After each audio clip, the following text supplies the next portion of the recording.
Well, it's the Driving to the Top production crew. Let's see. You've got me. That'd be me, top left, Dylan S. Sports One, Big D Podcast. Over there, the biggest Saints and Texan fan. By the way, the Texans overcame a 29-10 deficit and scored 26 straight points against my Jags. Hoss. We've got Adam, who I think is still licking his wounds over Sunday night. Jeremy, congrats for your Lions. And by the way, Amar Dance got an 11.1 on the Richter scale. And last but not least, all veteran on Veterans Day, Ken the Bear fan, who I personally think might have been the reason why Jackson Dalton was knocked out of the game on Sunday.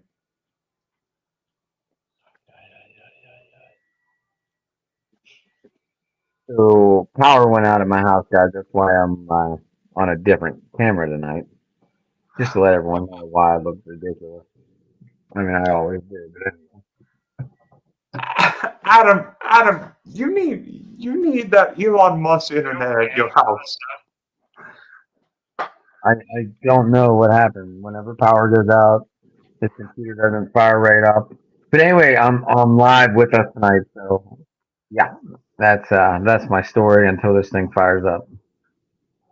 I was thinking, there've been questionable calls. I mean, if we all watched Monday Night Football last night, and it seemed like both teams were offside on the touch push. I want everybody to talk about a controversial play that happened, good or bad, involving your team. Well, I would have to go back a week because I didn't see very many controversial calls. No, all time. Oh, all time? All time. Good Lord. The face guarding where they picked up the flag in Dallas in the wild card game. Why don't you just go with the Megatron touchdown that wasn't a touchdown, JB? Against Chicago. Yeah. That same season. Yeah. Do I really need to say mine? I'll let y'all guess mine. Rams Saints. Oh, I already know. Nicole. He said it. By the way, Ken, I'm saluting you today for Veterans Day. I got the Blackhawks hat on, wearing Chicago colors today. Yeet. There you go. See the shirt, which represents my current town. Yeet, Florida. And Adam, knowing your Steelers, I can think of a call that may have gone your way once. What are you gonna say? The push off in the Super Bowl? No, I was gonna say immaculate reception, or if you're in Oakland, immaculate deception. Hey, there was no good camera angles, and as far as I know, that ball was caught and taken back to the house. That's right. By the way, I have one that involves two of the teams. Jeremy, Adam, do you remember Thanksgiving 1998 when the referee scored the overtime coin toss? Oh, and we took the wind? Yeah. And I think it was, and the bus said one way, and the referee said the other way. He called heads to begin with, and just before it hit the ground and it started to show tails, he goes, "No, it's a tail."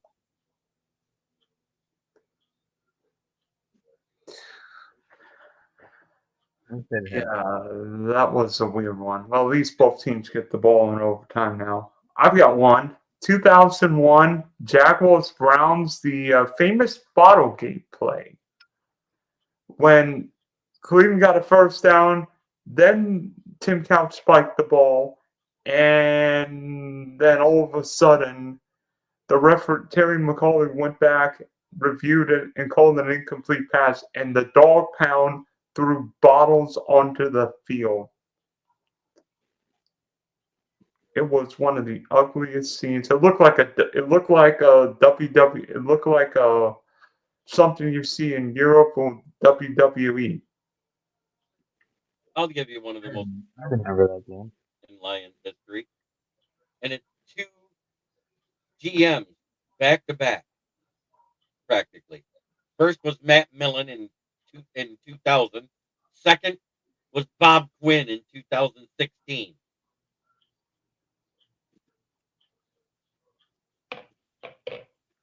Fired by good old William Clay Ford. By the way, didn't Matt Millen draft three wide receivers in 3 consecutive firsts? No, it was 3 and 4 drafts because there was Joey Harrington in between there. Yeah, but Harrington went number 3 in 2002 because in 2003 you drafted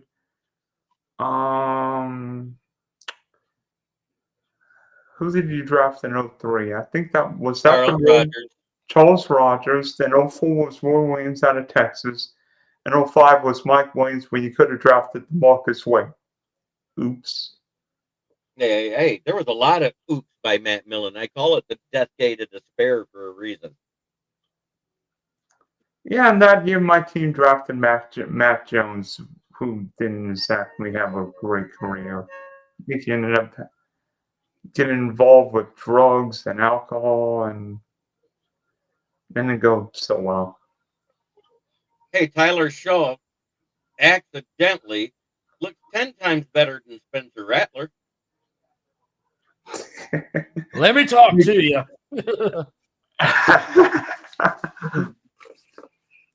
Matter of fact, let me pull them numbers up. Yeah. Hold on. Let me get that up. Now, you don't know him. Yeah, if you want to talk about best play, no, you're talking to a guy with Forrest Gump IQ. Well, that means you should be good at something on accident. But I got a guy with a Forrest Gump IQ, but a college degree. All right, Tyler Shuck, 19 for 27, 282 passing yards, 2 touchdown passes to Chris Olave and Jawan Johnson, but can't run the ball worth the shit. 4 carries for -3 yards. I don't care about the athleticism. You're talking about a guy that runs like he's a giraffe with a broken leg being dragged by a lion at the same time. He runs like a what? A giraffe with a broken leg being dragged by a lion. Oh my god. That's Jared Goff running with the football. Oh, I thought he said Tyler Shuck was running like that. No, he said you're talking to a guy that has a QB that runs like that. Oh Jesus! I know my QB doesn't run like that. No, he didn't until he realized he actually could run. My QB runs like that. Well, I'll tell you what. Hey, I got to ask Ken this. I'm pretty sure it happened for the last today on Ken and Ken. How many Packers fans were blown up about that horrific kick at the end of the game? Actually, you know what? It barely got a mention. And it was stupid. The announcer even said, if this kick is made and there's swirling winds tonight, if this kick is made, it's the longest that's ever been made at Lambeau in history. Yeah, there was. I've seen worse kicks on College Game Day.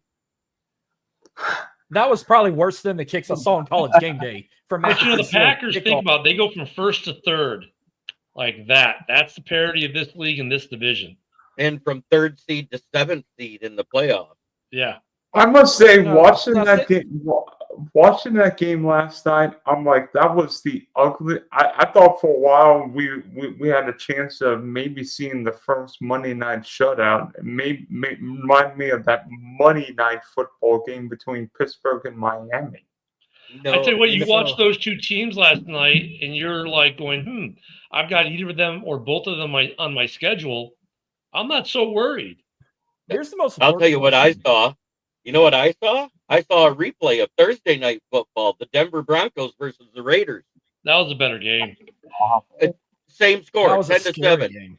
I had no fun on our podcast and watching that fucking game. But out of the 100,000 owners of the Green Bay Packers, which one's going to fire Matt LaFleur first? No one. Oh, there's a bunch of them that want to. No one.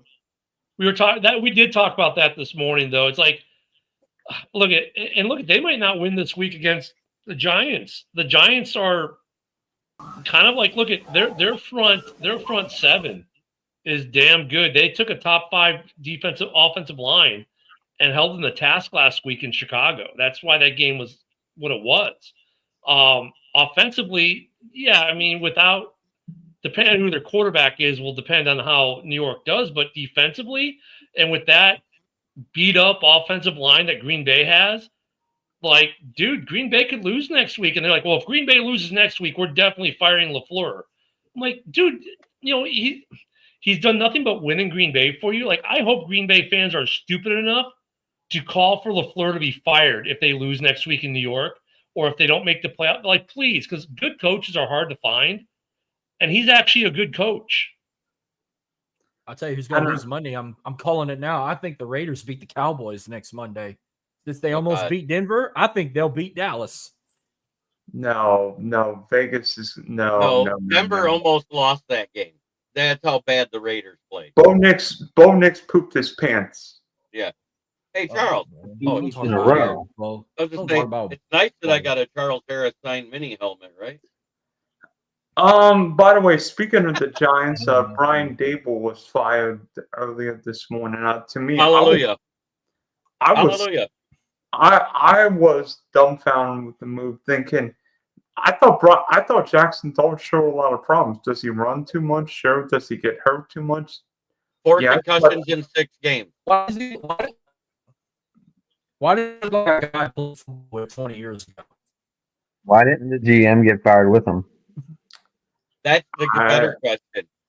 I mean, Miami went the other way, fired the GM, and we'll talk about Miami in a little bit, maybe when all Bills fans come. But yeah, look at that though. They traded away players that everybody thought was good and was helping their teams, and what did they do? They smack us down on the Bills. Yeah, Devon A-Chain put up 200+ yards, but what have I said all season? I said there's some suspect running defenses in the NFL, and I put the Bills in there, and everybody was like, I was crazy. Look, that's how crazy this league is, right? So the early games, you had a lot of close games. Thursday was a close game. A lot of the early start games were close. And then you got into the mid games, the afternoon, the 3:30, 4:30 games, whatever. And most of them were done by the first quarter. Right? I mean, seriously, like you looked at the Niners game, like, well, this thing's over. Okay, look at the Commanders game. Well, this one's over.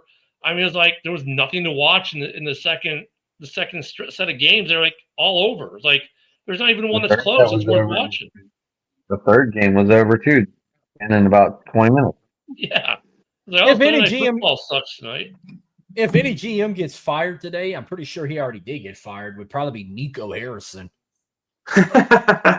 No, some of these GMs, like New York, why they fired Dable and not the GM? Well, because this is his first coach. He'll get one more coach. You usually get 2 coaches. Even though you can make – I mean, look, they've had some injury issues, right? Neighbors getting hurt didn't help. Scatterboo getting hurt didn't help. Dable gets fired because of how they've lost a couple of their games. And then you've put your quarterback in a position to have 4 concussions in 6 games. That's why Dable gets fired. So, I mean, yeah, they're going to be interesting. There was an interesting fact this morning. I think the record is like, was it 80-10 or 90-10, some weird, stupid number for in-season hire coaches in their debut game, which is also speaks well. It's 80-20, I think, is the record. Wins for guys making their head coaching debut in season like that, after a firing. And so the Giants really coming against a Packers team that has laid 2 goose eggs in a row. It's going to be interesting. So I hope Green Bay gets stupid and fires LaFleur. Please fire him. Please. Would you rather have this coach that is bombing to try and get a good draft pick instead of bringing in a intermediate coach or intern coach who wants to try and win and possibly not get that first overall pick?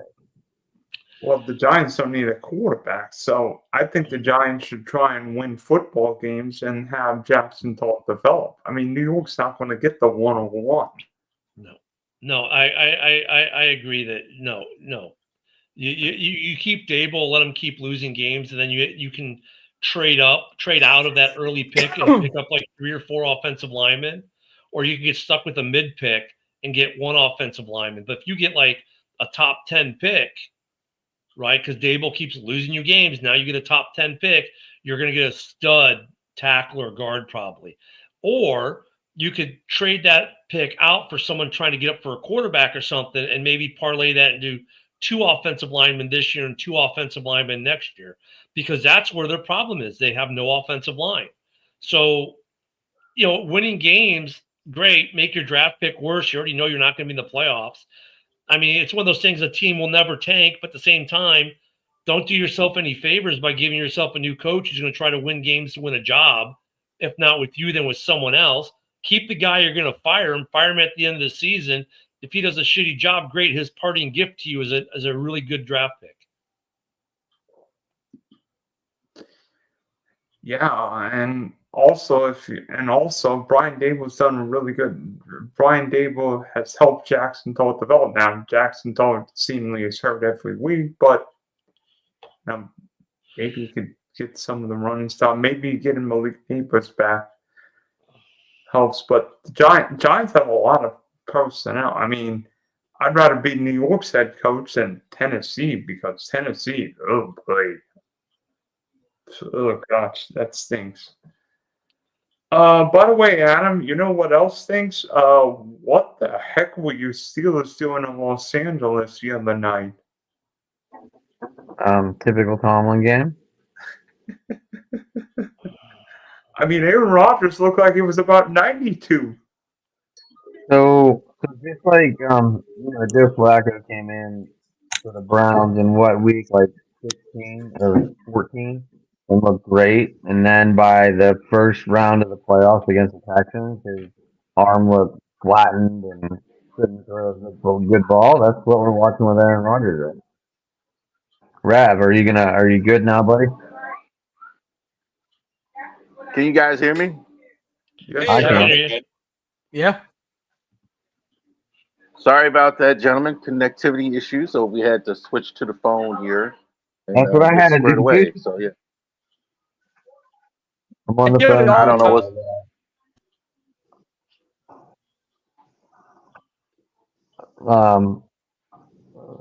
I guess the other question too. What would you do if you're Cincinnati? We saw the 21-day window open for Burrow. Would you sell him for the rest of the year, or wait and see what your record is? You wait and see, and you take it as long as you can. Don't be in a rush. You've got Flacco, and if he's going to if you look at the Bears game, and we asked this question on House the other night, last week. If Burrow is in that game against the Bears, is there a difference in the outcome? The answer was probably not. Flacco has been putting the points up. Flacco has been getting it done. So as long as you've got Flacco, don't risk Burrow further if you don't have to. So I think they'll play it by ear. Like when the 21-day window opens, they'll bring them, and they'll wait till the 21st day if they can before they have to make a decision. And if he can't go, then they'll just if they're out of it by that point, they'll just keep him on the shelf. His target date is to come back against the Ravens on Thanksgiving. I mean, I'm well aware of that. That's the smart. Yeah, but you know what though? I don't think it makes a difference. I mean, really, I think Flacco is doing it in that offense, and he's putting up numbers. I mean, the only difference is Flacco might not scramble like Burrow. But do you really want Burrow scrambling with his injury? No. So it might actually behoove them to just take the wait and see approach. Flacco is not going to stay as consistent as Joe Burrow. He's just not. And I love Joe Flacco. Flacco's going to have a few good games. He was good in the Bears game. But he's not Joe Burrow. Come on now. No, but you don't want to rush Burrow. They may be out of it at that point. It may be too late, but I mean, if that could be true. Like, there's no reason to rush it if you're actually 3-8 or whatever at that point. But But let's not confuse what Flacco has done with Joe Burrow. Flacco is what he is. He's going to be good at times, and he's not going to be great at times. Kind of what I see with Bo Nix. That was a lot of Joe Flacco's career. Like good at times and not at others. I'm sorry, go ahead. I mean, and look at if you can go with Flacco for the rest of the season, and yet you can rest Burrow, and now you get a really good draft pick where you can draft offensive line. Oh, another team that needs offensive line. Doesn't that help you for next year if this year's lost? Good strategic decision. I mean, I think the Bears like Dio. Dio did not work. We paid $8 million. Next year he's worth is hit is 18. He ruptures the Achilles. That man will never come off the IR next year. They will keep him shelved all year, and then they'll cut him after that season when they don't have any dead cap on him to cut. And that $18 million cap hit is erased for next year because he's on IR pup. So that's what they'll do with him. That's how they're going to effectively get rid of him. And if I'm in Cincy, I'm just going to rest Burrow and get the draft pick because I need good draft picks and offensive linemen. And if I'm out of it, why risk the franchise having something that could keep them out for part of next season? And Burrow is still going to get paid. I mean, I don't think they may not be giving up yet. Is all my point. Yeah. The way the AFC has looked, yeah. Well, the North is so. What is wrong with the way the AFC has looked? I'm not sure they're ready to give up yet. Well, here the AFC North. Yeah, I mean, look at the Steelers are in first place at 5-4. The Ravens are in 4-5. The Bengals are 3-6. The Browns are 2-7. The only team that's done is probably the Browns, right? God, the AFC North is so god awful this season. One team with a winning record. I mean, dude, the Steelers would be in last. Well, wait, would they even? No, they got? Okay, they would be. Well, they'd be in last place in the North, in the NFC North. Don't they have 5-4? Yeah, they'd only edge out the Vikings. They'd be a half game behind everyone else. Right. So I mean, that division's stupid close though. Because then it's like 4-5 and 3-6 for the Bengals. Think about the Bengals win this week, and the Ravens lose, and the Steelers lose. Now you've got 5-5, 4-6, 4-6. I mean, it's a one game. The Bengals play the Steelers again, Cam. What now? The Steelers play the Bengals. Oh, even worse. So if the Bengals win this week, that's a full game. That's a full game catch up right there.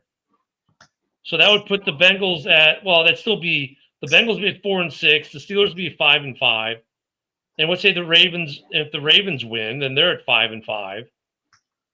I mean, so the Bengals. You're making the point. You're making the point about not giving up. The whole AFC to me. Now, if the Steelers lose, is up for grabs. If the Steelers lose and go to 3-7, though, do you really think they can make the playoffs being 3-7, even if Burrow comes back? You mean the Bengals? The Bengals, if Burrow comes back. I'm not sure they will, but I'm sure they're going to try. They're not giving up. They're not the Jets. They're not the Browns. They're already packing it in for sure. Yeah, isn't that funny, Rap? The Jets are packing it in. They trade away their best two defensive players, and then what they do this week? They go out and get another W. You mean their first W? Their what? Their first W. No, it's their second W. Second one. They're on a 2-game winning streak, the Jets are. Watch them run, Taylor. After they sold the farm, they get another W. Go figure. That's right. These players do not care about the draft and the franchise and the teams getting better. Why, if I'm a player on the Jets right now, do I care anything about the draft? I don't want somebody to take my job and get a better. You want tape. Yeah, you want tape for yourself to keep your job in New York or elsewhere. The people who do care are the GMs and maybe the coaches to a degree. They're the only ones that care about draft position. The players don't give a rat's ass. The first pick to the 7th pick in a draft or 7 slots down, that might save my spot, especially if I'm a quarterback. Just think about it, like if you're the Jets, like if you get to 7th in the draft, If I'm Justin Fields, that means I might get another year in New York. If they can't get Field- Mendoza or Ty Simpson or whatever, like, dude, I I'll don't tell you care what, anything about that. They just need to draft a quarterback in the top 3 and then convert Fields to a running back. Think of the trick plays you can run. Could you imagine you got a backfield of Fields and Breece Hall? You don't know if he's going to throw the ball, run a route. You don't. I mean, he can do. I mean, the only thing he's not going to be good at probably is blocking. Everything else, though, when Fields is in the backfield, is on the table. I'm surprised At least Brees there's Hall. I'm only surprised two. Fields also there. I'm sorry, go ahead. At least there's only 2 really crappy games, or 3 really crappy games this week. You got the 1-star rating taking on the Raiders on Monday Night Football. You got the Commanders taking on the Dolphins. And the other crappy one, some team Spain, that's traveling, you got some team that's traveling to Minnesota. Oh no, I'm sorry. Come on now. You know what's funny is I think you're winning. Wait, who's this? What was the second game you had there? Washington at Miami. Commanders. Yeah, Commanders and Dolphins in Madrid. Yeah, you're welcome, Commander fans. You're welcome. We just By the way, returned the favor. You think that Spain crowd's going to be more hyped than the crowd was in Berlin? God, I hope so. Yeah, I mean, of all the German games they've played, that was probably the most subdued crowd we've seen. They did really good in Munich. Yeah, that, like Berlin, though, like even with their football club, they're not that hype. Like that's why when they went to where they went for the other games, they just had better atmospheres to even begin with. Real Madrid, man, that club is in fuego, and I think that crowd will be lit. Yeah, they won the first El Clasico meeting this season. They play again in May? Yeah, and that stadium, guys, is state of the art. It probably is better than any stadium in the NFL right now. Well, wait till Camp Nou gets renovated. When that's complete, that's going to be another state of the art. Years. Yeah, it's ridiculous, but yeah, I mean, the Commanders earned their slide thanks to the Bears because hey, they did to us last year. We just returned the favor. That's all. Well, maybe the Commanders. Go ahead. No, go ahead. You were talking. Maybe the Commanders are like the luckiest team in the league last year, and this year everything's going back the other way. Yeah, they overachieved last year. Sure. I mean, that's a good argument. I mean, them and Denver both overachieved last year. Denver? By the way, Isn't Denver almost? Isn't Denver leading the division right now? I said last year. I don't know how. Last year. I don't know how. Yeah, I don't know how. The Chiefs suck. The Chargers have no O-line, and we know the Raiders suck. They've won 7 games in a row. They're the best team right now. Well, one of the best teams outside the Colts in the AFC. Right. You think there's a case they are the best team in the AFC? I think there's a case for Denver. I don't know. Oh my God! Funny. The best team. Yeah. I think there's a case. Josh, you don't recognize your dad? That is hilarious.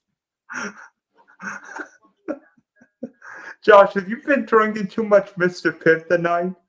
Are you drinking too much Mr. Pibb after Max almost won Sao Paulo? Well, first off, my name just says hi. I just noticed my name just says hi. It doesn't even say at Sports Talking yet. So I'm at Sports Talking yet. Yes, what's is wrong with Pibb? That's my backup when there's no Dr. Pepper available. And by the way, when I was a kid, I would drink Mr. Pibb every chance I could. I need to go grab me one, by the way. Oh, did you think the Colts? Did you think the Colts got lucky against the Falcons? And by the way, who has to reverse a coin toss because they can't tell who the away team is? Do they wear white on the road? I said, you guys are ignorant. Colts have been lucky all year long, I think. Hey, the fact that it happened to the Falcons, I laughed hysterically. By the way, how are the Atlanta Falcons 3-6 with all that talent on offense? Somebody explain them apples. Well, there's another head coach that's going to get fired. Overrated. That's what I don't think they got. I can't wait till Penix may not be it. I think that's the problem. I'll Part tell of the you problem. what, Penix is not. I'm been gonna great. be all decked in black and gold next week because we got to buy. Then we got them dirty birds next. By the way, well, basically what you're saying, Hoss, is you can't lose this week. No, or I will lose my motherfucking mind. I hate when I lose teams. I hate with a passion. We've already lost to our freaking most heated rival in high school, and we got to play them again Friday in the playoffs. We lost to freaking Alabama this past Saturday. If we lose to the Dirty Birds the same year, I am going to pull whatever is left of hair out of my head right now.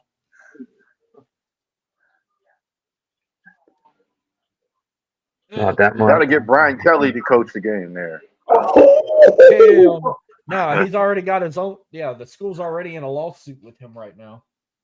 Well, this will be interesting. That's the government's fault. You can thank stupid Jeff Landry for that shit. By the way, Raheem Morris might be the next coach fired if the Falcons don't get this what around. Oh because no, Atlanta he's doesn't even going to have get a fired. I think he's gone. I think they're just going to wait till the end of the season. I think he's gone.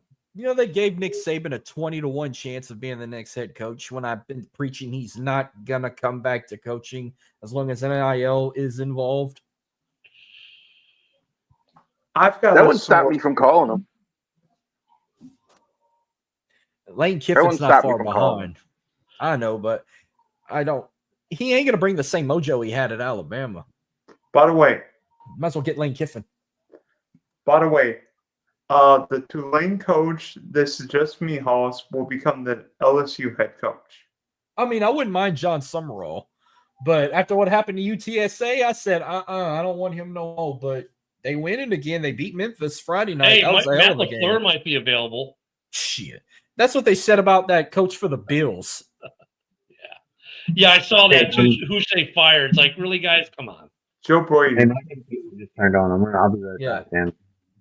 By the way, what the heck happened to the Bills after beating the Chiefs? The Bills laid a Miami-sized egg. Trap game. I don't know. Tuna fish Tagovailoa balled out. That's what he did. Well, it was a trap game. I mean, that's a classic trap game. Do they still have Jalen Waddle? Yeah. Yep. Then that's why they won. They were like, I ain't going to Denver. I don't think there's anything wrong with. I tell you what's wrong with Buffalo. New England. They look like how they've always looked, but there's another team in this division that can really take it from them this year, where that really hasn't been the case. So I think that's the issue. I'll tell you what's wrong with Buffalo right now. Sean McDermott's not a good coach. Not a good coach, one iota. I mean, that was as full of a game plan as I've seen from Buffalo all year. I mean, players got to execute though too, and they did it. England. Can you people hear me? We good? Yeah, Do you see New England? Yep. Damn it, I'm back. Here's my question: is New England in the hot seat of getting upset by the Jets Thursday night, or do they have this one in the bag? I mean, the Jets are hot, 2 in a row. Who knows? You could get an upset. No chance in the world. Hopefully, Vrabel sees this and prepares them well. Sorry, Rob. I'm sorry. Well, now that Rob said that, we're getting an upset. Yeah. And everyone's an absolutist. They have no chance. Up here comes the upset. Well, you know that's the way it works, right? It's like on the panel. If we all agree that the Jets are going to lose that game, we've just jinxed the game. Now the Jets are going to win. Well, I said the Cowboys the Raiders beating the Cowboys was my upset. What would y'all upset me of the week for week 11?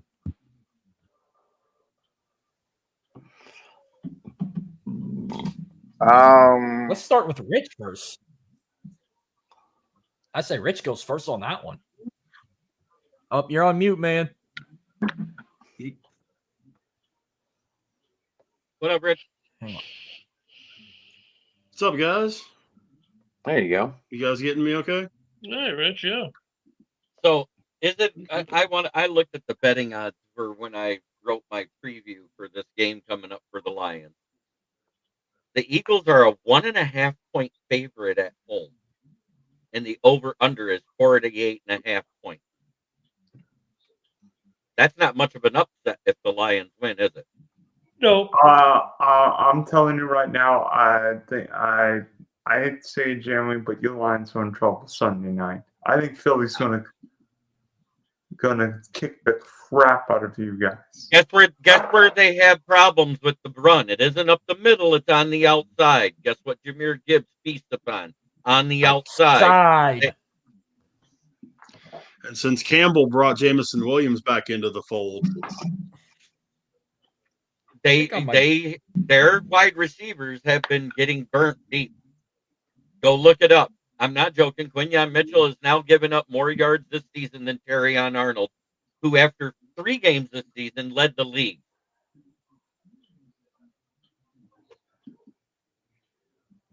I think you defend Terrion Arnold every week. I have to, because Lions fans are stupid about it. They don't realize that since that week 3 game when he gave up 80 yards and a score, he hasn't given up more than 50 yards in a game since. He's given up a QBR of 38.1 against him.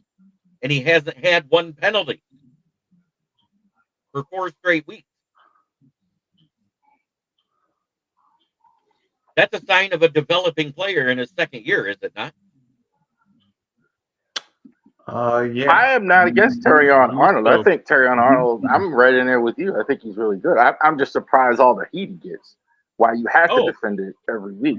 Arnold is, but you do it every week. I don't ever argue that Terrion Arnold. The problem with this game Monday night, it's 2 first-place teams. It should be a good game, but here's the rub. They've both shown signs of inconsistency this year.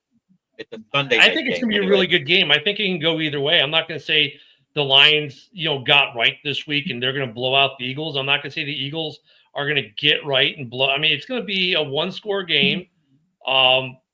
It should be a 1-score game. It should be, unless someone lays a goose egg.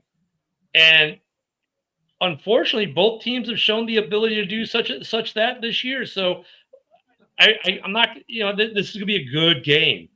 This will be a good game for both. I mean, by the way, I just saw this tweet from 5 Point Vids. Giants logical next coach: John Gruden, Bill Belichick, Lane Kiffin, Steve Spagnuolo. Guess who the Giants hire instead? Matt Eberflus. Yeah, that's not happening. Yeah, you know what I heard? Gruden's not available. They trade their number 1 pick for Mike Tomlin. No, it's worse. You heard who I heard they're rumored to get? Josh McDaniels. That's even worse.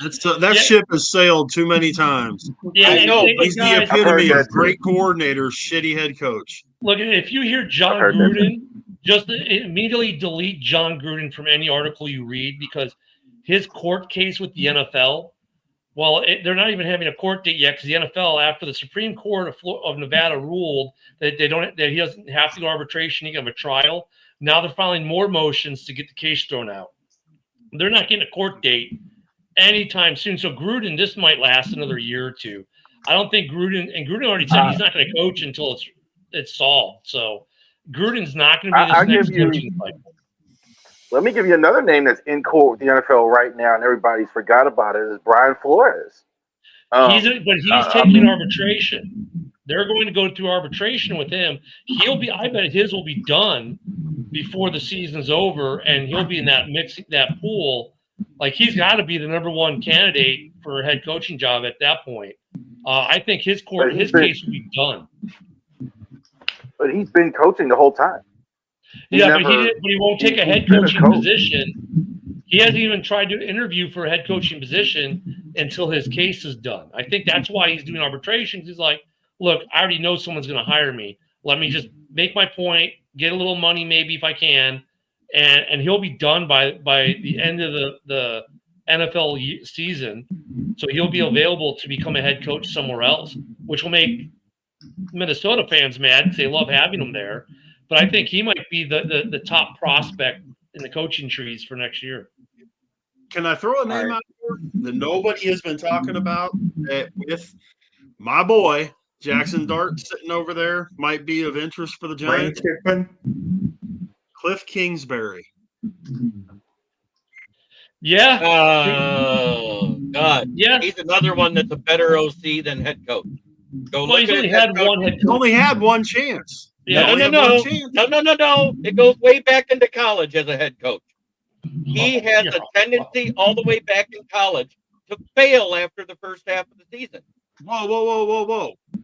He was the head coach of the #1 quarterback in the NFL. Yeah. And go look at Hello? the second half. Look at the second half of every single season that he coached Pat Mahomes. You know what though, I don't Rich? I care. agree with He Rich. had Pat Mahomes. He's the one Yeah. that groomed Pat Mahomes. Yeah, Rich, I agree with you because if you look at the available guys who are going to be available for next year, you got. I mean, Dable will probably get another job, but Kingsbury didn't get one this year because the coaching class was so good. But next year's coaching class doesn't look like it's going to be as good. You might get Flores, you've got Dable, and then I'm not sure who might come out of the college ranks. But as far as guys professional ranks, that's it. Kingsbury's going to be a guy that people are going to look at. Ken, I wish that Jamie or Joe were here because I heard something today on First Things First, and the coach that they have on there, I'll think of his name in a second. Eric But he Bentini. was talking. Thank you. They were talking about that if McDermott gets fired in Buffalo, if Buffalo goes one and done in the playoffs, McDermott is going to be fired. Okay, if they go one and done, he's going to be gone. They're saying that Dayball could come in as the new head coach in Buffalo. Oh, I would love that. I would rather have Brian Dable than Sean McDermott right now. Why is Dayball so revered considering how much he's lost? It's like nobody. I don't know. I mean, I'm not saying he can't coach, but but everybody just kind of goes past the fact this guy's lost like 80% of the games for 3 weeks, for 3 years now. Well, Like, what is that? Charles, let me explain this to you. The New York Giants aren't exactly the Baltimore Ravens, but I will say this. The Giants have more playoff wins in the last decade than the Steelers do. Well, and it's the Okay. history he has with the quarterback. The history he has with the I just quarterback. looked it up. Go ahead, I mean, Dayball was the OC. I just looked it up, and I want to. Yeah, but Danny wanna Jones is back on up- fire outside of New Where is York. that feedback coming from? It's awful.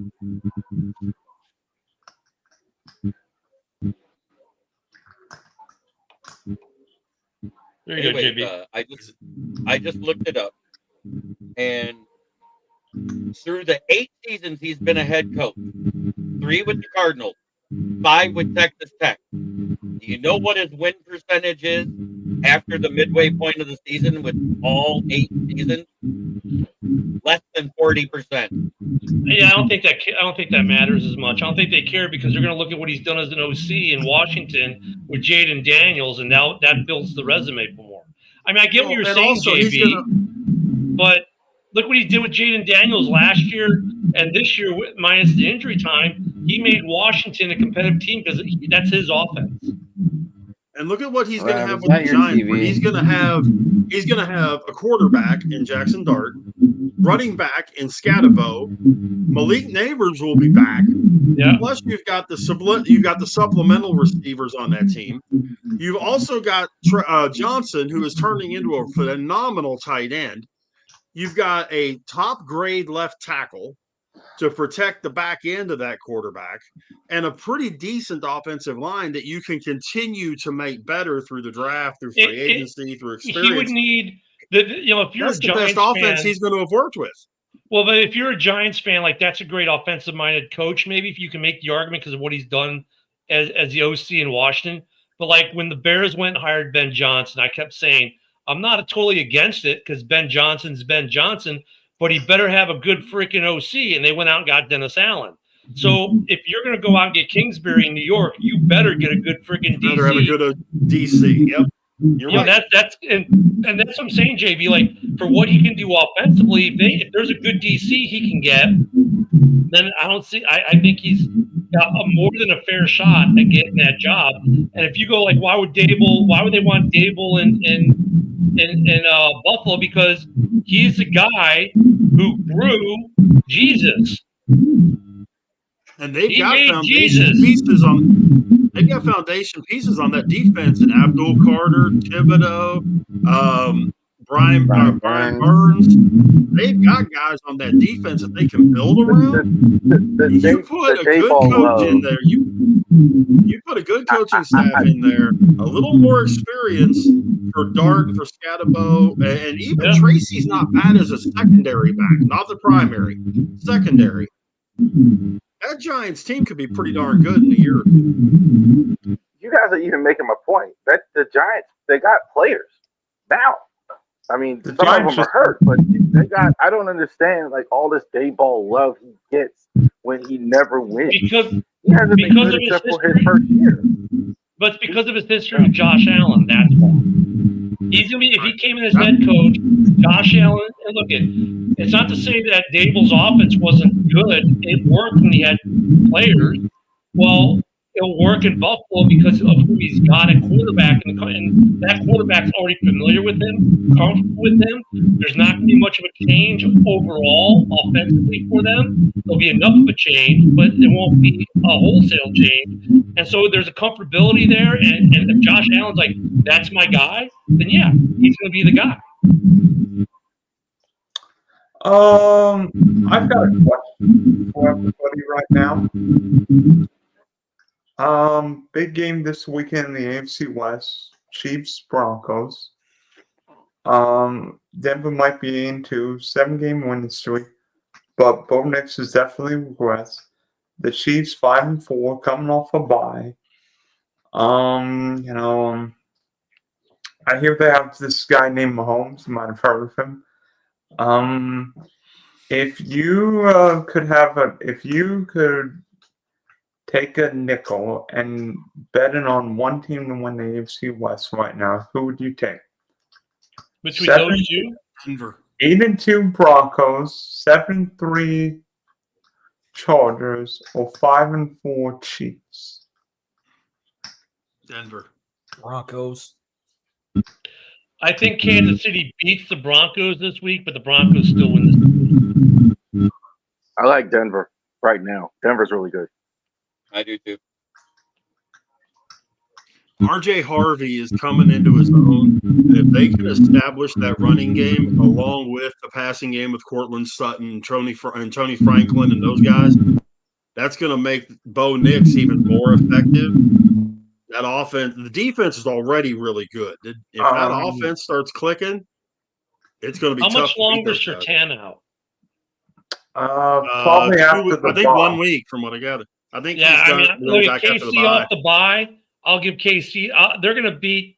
I'm going to take KC this week. I think they'll beat the Broncos, partially because they're coming off the bye, partially because Surtain's not there, and KC they started bad, but then they started playing pretty good. Yeah, they lose to Buffalo in Buffalo, but that happens every year, so that's like not big news to me. This is a game I think like KC will win this game, but Denver will still end up winning this division. I'm not sure Kansas City loses the game the rest of this season. Oh, they will. What? There's not losing. Oh, man. Well, you got to remember, Dylan. Never mind. I'm looking at KC's schedule right now. I see 1, 2, 3, conceivably 4 losses. I see Kansas City going 8-0. I think Kansas City destroys the Broncos, destroys the Colts, the Cowboys, and then sorry, Hoss. I think the Chiefs beat your Texans week 14, and then I don't think Kansas City loses to the Chargers, Titans, Broncos, or Raiders. I think Kansas City could go 8-0 very easily. I'm calling it right now. Very easily? No. Yes. I think they beat the Broncos only because of the bye week help. I think they lose to the Broncos. I'm telling you right now. I think the Broncos could go on a 3 or 4 game losing streak if Bo Nix doesn't get get his what on. I think that the defense has held them in games, and it doesn't matter. Yeah, the Chiefs are going to lose the Bowl. If the Broncos played a halfway decent team, if the Broncos play the Detroit Lions instead of the Las Vegas Raiders on Thursday night, Denver loses by 2 touchdowns. Rav, you're getting feedback, man. Yeah, man. Thank you. That first Broncos meeting probably be a win. Colts is a loss. Cowboys, I'm not sure yet. Wait a minute. Indianapolis doesn't have a snowball chance for Donald Trump. Yeah, Brad, that feedback's awful. Yeah, I can't even hear what they're saying, Rav. All I hear is your feedback. Anyhow. There you go. No. Okay. All right. I've got a better one. You know what? First meeting with the Broncos, I can see the Chiefs winning. Yeah. Colts is a loss. Cowboys, I ain't 100% sure yet. Texans, I ain't 100% sure yet. Chargers is a loss. Titans is a win. Christmas Day with the Broncos is a loss. And Raiders, I got the Broncos beating them on Christmas. And I want that as a Christmas Dylan, stop slobbing that KC knob, man. Just stop it. That's what happens. They're not infallible. That's what you get for wearing a Christmas sweater this early. Yep. So then, you know what? I see them splitting with Denver. I think they split with Denver, lose to the Colts, lose to the Chargers. And yeah, you heard this come out of my mouth. I think that the Titans can beat them simply because they're going to overlook Tennessee going into that second Broncos game on Christmas Day. And I think Tennessee might be able to beat them at home. You're going to give Dylan Not to mention the fact Tennessee is notorious for screwing up the first pick. Do what? Dylan's going to get a coronary now, Rich, because of what you're saying. Look at him. He's having a heart attack. I don't care. I see Chiefs losing 3 or 4 games. Yeah. No question. I see him losing another 4 games. The Chiefs are human, by the way. Not according to Dylan. For y'all. I would love to know what Andy Reid. I would love to know what the deal is with Andy Reid, though, coming out of a bye. It's like he's 21 and 3 in his career coming out of a bye or something like that. It's insane. Yeah, it's just stupid. It's a stupid stat. I'm gonna name. I got a question for y'all. Just give me a solid number. I'm gonna name y'all 7 games. 2 of those games are against the same team: Falcons, Dolphins, Bucks, Panthers, Jets, and the Titans. How many more games does the Saints win? Say it again. Give me that schedule again. All right. They got a bye week right now. After that, they got first meeting with the Falcons at home. Then they go to Miami. Then they go to Tampa Bay. Then they host the Panthers. Then they host the Jets. Then they go to the Titans and close out at the Falcons. Maybe 2 or 3. How many more games? How many more games do they win? 2 or 3? 2 or 3. What DC? I think 3 or 4. I think 3 or 4. DC and beating the Jets. Maybe not. Maybe not. That's what I'm saying. Like when you're going through this list, I was going, well, the Jets, so they're on a 2-game win streak. Miami played really good last week. You're not beating the Bucks. You might sweep Atlanta, or you split Atlanta, or you can get swept by Atlanta because Atlanta, who knows what the frick they are at any given weekend. They should have got rid of Raheem Morris already. Yeah. I think they split with the Falcons. I think they lose. They beat the Panthers at home. They beat the Jets at home. So I think they win 3. Because I'll be at the Jets game. I'll be at the Jets game. That's why I asked. So you have them sweeping Carolina. Okay. I mean, the only team they sweep in their division. And Carolina, I mean, the worst record. Let me put it this way: they'll beat Carolina or Tennessee. They won't beat both. How about that? Okay, then I can probably see them. I can see them beating Tennessee. Then if you don't have them winning both, then I'll pick Tennessee over the Panthers. Yeah, but I see them winning 3, which would give them what, 5? 5 and 12. I mean, like the Panthers probably beat. Do you guys think the Panthers beat the Falcons this week? Yes. Falcons coming back from Germany. Maybe. If Raheem Morris forgets who number 7 is, then yes, they will. Falcons. Remember, Bear. The Falcons are coming back from Germany without a bye. The Falcons also have the second best running back in the NFL right now, and he has not been used. For some whatever reason, he did not get used last week at all. And if Raheem Morris does not remember who number 7 is, they're going to lose this week. This week's got a lot of interesting games that'll probably, it's not part of that season where we're going to start deciding what's going on. Like Bengals Steelers, right?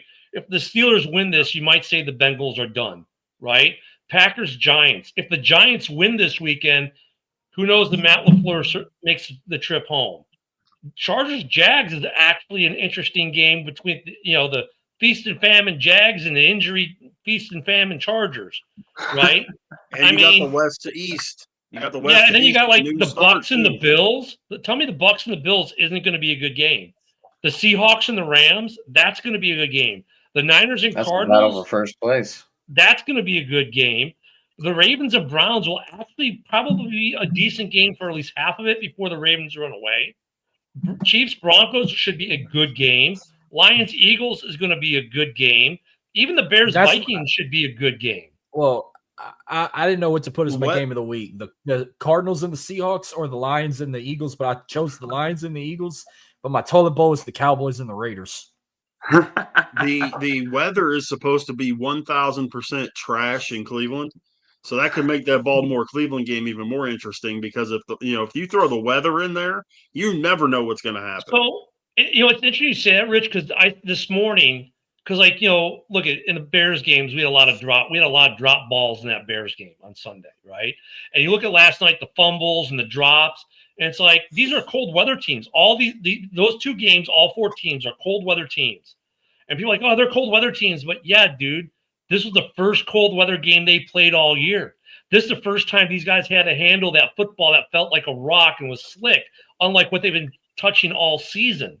So even for these cold weather teams, if it's your first game in cold weather, dude, you got to knock some rust off, right? And I think players have all adjustment issues with that. And unless you've got a Nolan Ryan fastball, that wind doesn't care how many games you've played in cold weather. No. Because when you're in Chicago or Cleveland or someplace like that, and that wind gets going 20, 30, 40 mile an hour, you're not throwing it. And you're sure as hell not kicking it. I mean, because if you look at it's Lions Eagles is an outdoor team versus an indoor team. If the weather's bad, it helps the Eagles because the Eagles have already played in bad weather. The Lions have not. If it's Broncos, what are you talking about? It was just 36 degrees there in Washington this weekend, and the snow and rain was coming down. It didn't look like it on TV. Okay, maybe I stand corrected, maybe. But still, that'll affect the game. Broncos, Chiefs, have these guys played a cold weather game yet? Are the Bills home this weekend? Yep. I'm sure snow's going to be a factor. I mean, for the Bills Bucks game, that could be a factor. Browns Ravens, I don't think either of those guys have played an outdoor cold weather game yet. By the way, there's a warming trend up here, and it's supposed to be in the 50s all weekend. Cardinals and Rams are in domes. Titans is outdoors with the Texans. Bills is outdoors. Ain't played a cold game yet. Jacksonville will be good weather. Steelers Bengals could have weather issues. Giants Packers could have weather issues. Falcons in a dome. Dolphins are they're in Miami. So, but I mean, not this week. The Dolphins will be in a dome, but it'll be Madrid's dome. Future reference, probably the only coldest game the Saints will have later this season will be the Titans because it'll be in late December. But Commanders Dolphins though, it's Dylan. It could be a dome. That stadium has a retractable roof, so if it's cold in Madrid, they can actually close the roof. I don't even think it's cold over there right now. No, it's not. I know my ears are still ringing from Champions League games at the Bernabeu. Speaking of it's By the way, guys, top 5 power rankings going into week 11. Let me see. While you look that up, I gotta ask them: do you think the Commanders actually lost that game because of less talent, or they were too busy booing Trump because he wants the new stadium to be named after him? You know what's funny is I have a friend that was there, and they pumped the booze in through speakers. Yeah, they were cheering him. The the audience was not booing Trump. I'm And, you know, always doing the Trump And look, dance. I'm going to say this real quick. So it is Veterans Day. What a sorry pieces of shit they were to boo while these individuals, while he's administering the oath of enlistment to these individuals who are receiving their oath of enlistment into the armed services, and you're going to pipe in boos. You are Right. worthless pieces of shit if you booed or if you pipe in the boo. And these guys, I don't care who the president is. These guys are taking their oaths of enlistment. You don't boo, period. If you want to boo them after the fact, the president, fine. You don't do it while they're doing the oath of enlistment. Was this That game on crossed a big red CBS line for me. or on Fox? Was it on CBS or Fox? Fox. It was Oh, on come Fox. on. Oh, come on, Fox. I Fox. thought y'all were repping red. What the fuck? It wasn't them. It wasn't Oh. them. Oh, It so- was No, it the was the- Washington Commanders booth people piping Yeah. boos through the speakers. pieces of shit. Which Yeah. You want to know why? Because while he was on the air, the game And- was so out of hand that 80% of the people, because it was almost the end of the quarter when he was talking and they were getting ready to switch, the second stringers from both teams were out in the Yeah. concession areas getting stuff before they closed it down because they don't sell in the fourth quarter. And by the way, I didn't get a chance to do this when I popped back on, but Ken, I know you're a veteran. I don't know if any of you other guys are or not, but thank you. My daughter is in Italy right now in the Air Force. My dad was UDT in the Navy in Vietnam. So, I have, a lot of veteran around me. Thank you guys for all your service, all you guys and ladies, and appreciate what y'all do. I So, got my yes. great grandfather Uh, fought at Pearl Harbor in World War II, and he was a survivor. I come from so my on my dad's side, him and all his brothers, they were all Air Force, and then I broke the mold and went Army, and then I broke the mold and went officer. I was an NCO, then I crossed over to the dark side. So I was the black sheep. My oldest boy is enlisted. He swore the initial swearing for the Air Force. He's waiting to redo a test, but he's looking to go EOD, and I'm actually gonna get to swear him in, do his oath of enlistment when he swears in before he ships off to Texas for his basics. So we're kind San of keeping Antonio. that. Fort Yeah. Hood? Fort Hood? No, Fort Hood's Army. He's going Air Force. He's gonna be in the Chair Force. Oh, okay. I'll be in San Antonio. San That's where my Antonio. daughter was. Yeah.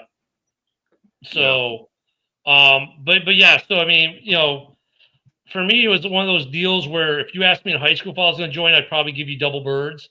And then after 2 years of college, I went to pay for college, and then I was like, well, the job market sucks, so I'll make this career, and I made it a career. They tried to recruit me hard when I was in high school, and I kept avoiding everyone. They were all trying to get me, and I said no. I didn't. Yeah.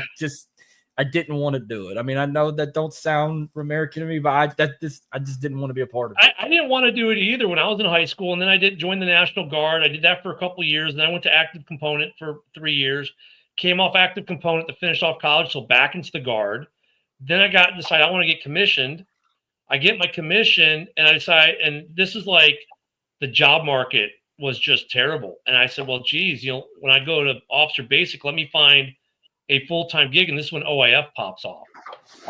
We were in the classroom when OIF popped, and I found a full-time gig in the U.S. Army Reserve, and then made that into a AGR position, finished out that way. So I've seen everything in the Army. I've seen Guard, Reserve, active. If you'd have told me in high school that would have be my career track, I would have told you were doing drugs and you should share them. But yeah, I did 26 years and retired at 46. Okay, what do they have in Chicago? Because I had a buddy of mine. He joined the Marines. He did his basic training in North Carolina, Navy. but he had to do. Oh, it was Navy. Okay, well then it was my other Navy, friend. Chicago. Yeah, Great Lakes, My Naval Air Station, Great Lakes. no. Yeah. Sledge asked if did- the NSC North is the toughest division in football, considering one of them. last place is 4-4 and first place is 4-5. First place is 6-3. Well, I had a Yeah. buddy. That was Did- in the Navy. Did He had to go to Chicago. did my for a statement bit. buy enough time for everybody to take care of Dylan's power rankings? Yeah. Hey, Hoss, real quick story about that, Hoss. So all these Navy kids go to Naval Air Station Great Lakes for their training, right? And during the summer, You've got Six Flags Great Americas in Gurnee, and then you've got Gurnee Mills. And you'd be in there in the summer with your buddies. I used to have a season pass when I was in high school, whatnot, going up there. And you'd see all these kids in their Navy whites running around the park in the summer for their weekend off, for graduation weekend. And so you'd always see them up there. And it was funny because I always knew where Great Lakes was, but till I got assigned to Fort Sheridan, I had never been. But yeah, Naval Air Station Great Lakes is kind of a weird place, but it's a training post. It is the only training post left in the Navy because they closed down Orlando. Well, So Adam, some of the Marines will go up there for some of their specialized training, but for basic, that's it for the Navy. well, I had a best friend. He served in the Navy. He did some training in Chicago for 8 weeks, but I didn't get to make that trip to go see him. But when they sent him to North Carolina, he was living in Jacksonville, North Carolina, but did training in Fort Bragg. We did go up there and watch him over there. Yeah. And then he did some time. Luckily, he got stationed back home. He was stationed in New Orleans for a bit, but now he's retired now, and he works for sheriff department now. Yep. He lives about 20 miles away from me now. So I get everybody enough time for their power rankings to help Dylan out there. Wait a minute. Hold on. Let me see. Nick Saban I got mine ready. Hold on. Hoss, you're not going to like this. Nick Saban leads in the odds to become LSU's next football coach. I said that earlier. He's got a 20 to. He's got a going to LSU. I said that earlier. No, he's not leaving College Game Day as long as NIL's taking over. I've been saying that. Yeah, he had a 20-2 odds of going, and I don't believe it. No, it'd be 2-1, but. Well, LSU might be the one team that would offer Saban $25 million. No, all that money is going to get sent to fucking Brian Kelly because he filed a lawsuit. Brian Kelly's still employed by LSU. Okay, Hoss. I think that's all lies. I think that's all fucking lies. Okay, Hoss. They gave him $28 million, but he's asking for $58 million.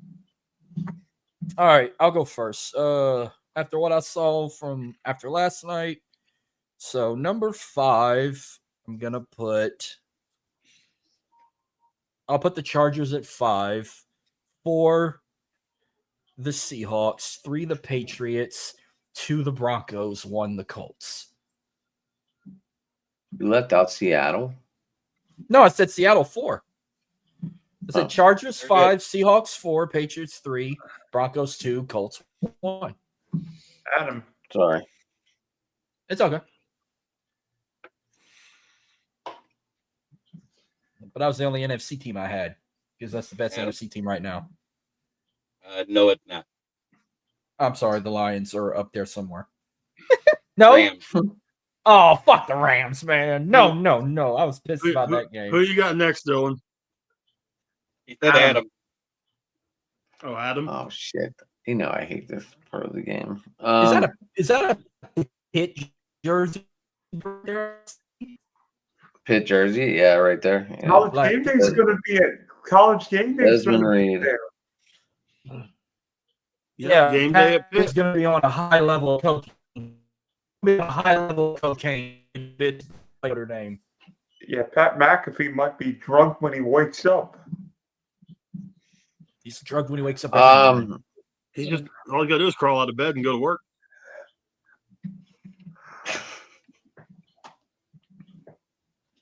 I'm not prepared for this. I hate these things.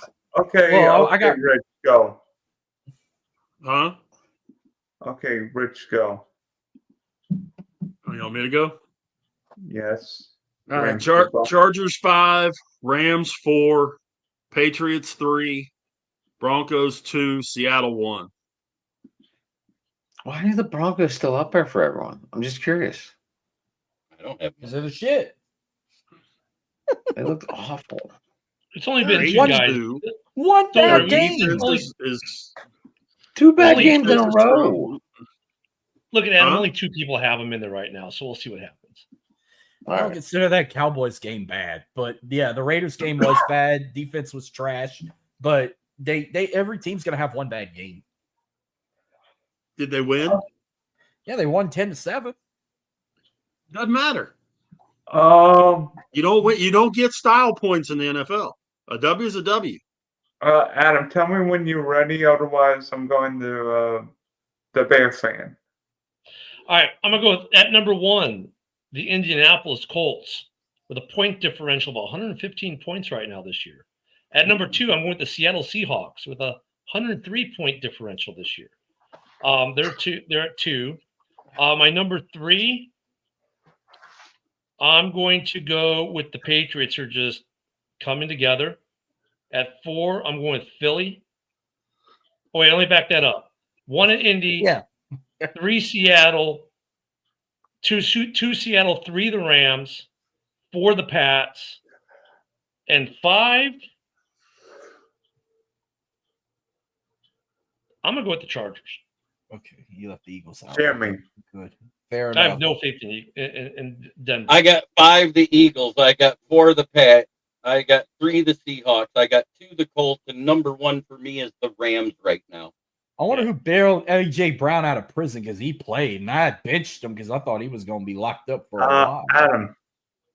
All right, so we're gonna go Rams, Seahawks, Colts, Lions, Patriots, and the Eagles 6th.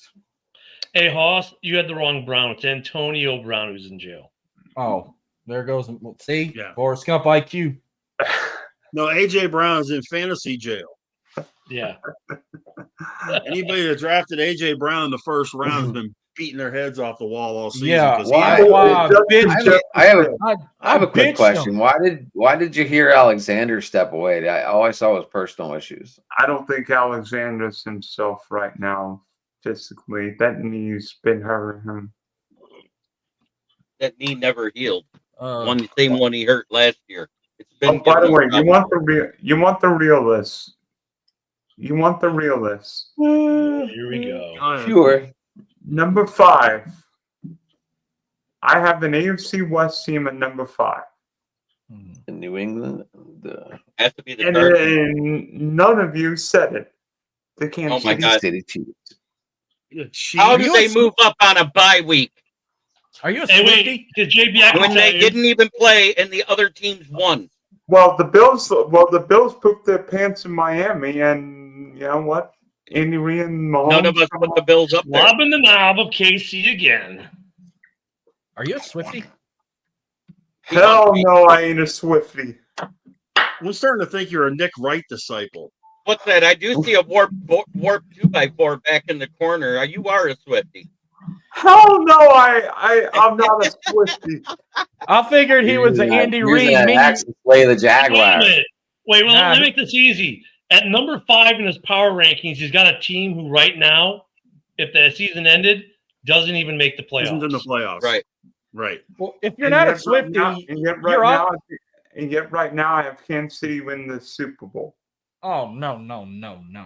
Well, hey, look, all I can say is drugs are cheap in Duval, so I get it. If you're not a Swiftie, you're obviously Andy Reid's menu provider.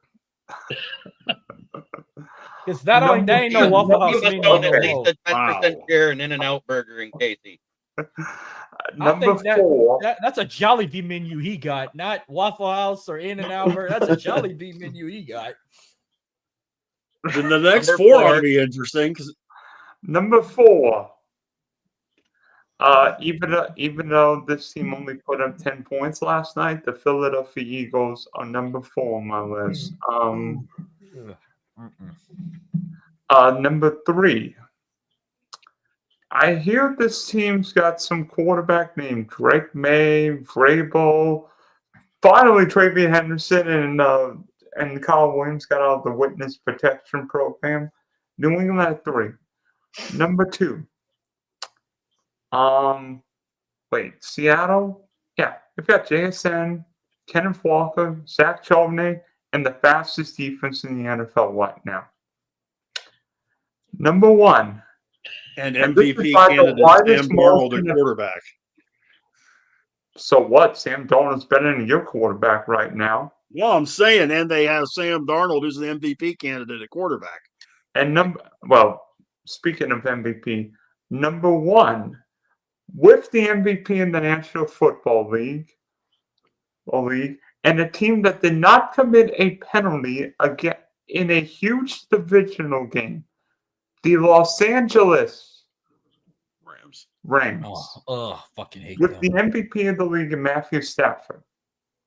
I still think can't the believe MVP Kansas in the league City- is Jonathan Taylor by a mile, and Matthew Stafford might be Kansas City, who's ranked 8th in the AFC right now, and in the overall record, they're about midway in the pack of the NFL. You have them at number 5. Who's your dealer in Duval? And send me his number. One that's thing a I can really tell good you guys. The one thing I can tell you, I hope you guys are with me on this. To me, when you look at the MVP race right now, it starts with 3 guys: Darnold, Stafford, Taylor. Jonathan Taylor, Matt Stafford, Sam Darnold. I think that's where it's Jonathan Taylor's my I'm MVP. I'm actually going to take I got mine. I'm actually going to take off one of those guys. I'm going to take off Jonathan Taylor, and I'm What? going to put in Jackson Smith and Jigma. No. No. He's not the MVP on his team. I would argue. I know you guys are going to be crazy at me, but I know you guys are going to be crazy, but I'm not sure Jonathan Taylor's the best player on the Indianapolis Colts right now. He's I the think- best player in I'll the tell you NFL this. right now. I'll tell you this. Isn't he the leading I'll tell rusher you of the this. league right now? I'll tell you And this. rushing touchdowns. I'll tell you Yeah. this. You and I both know who the MVP in the Indianapolis Colts is. It's not Daniel Jones. It's not Jonathan Taylor. It's Quentin Nelson. 100%. Jonathan Taylor wrecked that game this weekend, and he's the reason they won. Well, Jonathan He had Taylor 3 wrecked that touchdowns game. and 240 yards. What are you Taylor talking is about? on pace. 286 for all-purpose 2K. yards. What are you, Dylan? Well, What are we Quentin watching here? Nelson What am I opens up missing? Look, Quentin I mean, I think that, Rich, I think the 3 you've got at this point in the season are good arguments. I think there's some guys who are starting to make a case for themselves as maybe dark There horses are. at this point. Caleb's There one of are. those guys with the come from behinds and what he did last Wait a minute. Time out. Hold on. Like Caleb will be Ryan a Leaf. dark horse because of the last minute heroics, and that looks good to sports writers, right? His numbers have been pretty good, so he's one of those guys who'll be a dark horse. There are a couple other guys out there who are Right. dark horse, but those 3 you gave right now, I would say, are the clear cut. And then there are a couple And guys I think like Caleb who will be dark horse if they continue. He Well, leads I in think carries. Drake May is just on the outskirts. I think Drake May is just on the outskirts Drake of May being too. in that Yep. discussion. Well, he also leads in carries. He's over 1,100 yards. He leads leading rusher, and he leads in touchdowns with 15. Not to mention, on just 32 attempts, he had 3 rushing touchdowns for over 200 yards. Yeah, Hoss, against you know the what the Dirty problem Birds. is, though? I mean, and Hoss, here's the problem. We all know this He's is a the running problem. back. He's a He's a running running back and not back. a quarterback. If he breaks 2K, he's got a legit shot. If he He doesn't, got it locked Saquon in. proved it last year. Why? Saquon proved did it it, still last didn't year. get it. He didn't break 2K. Yeah, They he did. benched him for the last game, remember? He said, Saquon- go ahead and sit me, and he finished with 1988. Or I mean, 1948, something like that. that's the problem. It's still going to be a quarterback, and it's so got to be frustrating for running backs or wide receivers or tight ends, because there's some tight ends who could make every so often you can make an argument for. It's a quarterback driven league, so like Drake May, he's another guy who's in that hunt. Caleb is starting to make himself a dark horse. I'm trying to think of some other quarterbacks who are making them. Baker is going to be in that discussion if he takes off the second half of the season. But that's the problem. It's going to be a quarterback. It's going to If be. it's going to be a quarterback, Saquon did get the 2,000. He just didn't get Dickerson. Taylor's going to have to get Dickerson. Is what's going to happen. At least. it's a He hit quarterback, he hit 2K, but he didn't get Dickerson. If he beats Dickerson's record, and, if he gets past Dickerson, gets to 21, 22, then he might have a shot. if it's a quarterback, it'll probably be Sam Darnold or probably like a Bo Nix or something. It won't be Bo Nix either with how he's playing. Right now, your top Well, then it'll 4 be Sam guys at Darnold. quarterback is Matt Stafford, Sam Darnold. And believe it or not, right now, because of the awful performance he had, Jared Goff jumped up above Josh Allen. And then it's Josh Allen. Yeah. He's not ahead of Drake May, though. Jared Goff's not ahead of Drake May. No way. No how. How many touchdowns does Drake May have this season? Hold on a second. Hold on, I got it up too. Hold on. Drake May has got 19 and 5. 19 TDs, 5 picks. 20 and 3 for Goff. Okay. And leading his division just like Drake May. with a lot less weapons than what Jared Goff's got. So here's an interesting thing. Now, this is the QBR. The QBR top 5, Darnold, Mahomes, Prescott, Lamar, and May. That's your QBR. Right.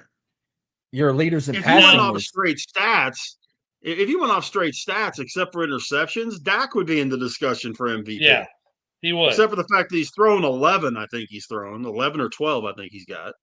well, your top 5 But passing leaders is Daniel Jones, Herbert, May, Stafford, and Mahomes. That's your top 5 passing leaders right now.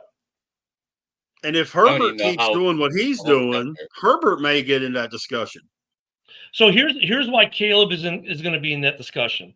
He might be the first Bears quarterback to hit 4,000 yards. He's on track for that now with over 2,100 yards halfway through. His TD to interception is 13-4, so he's got a good ratio.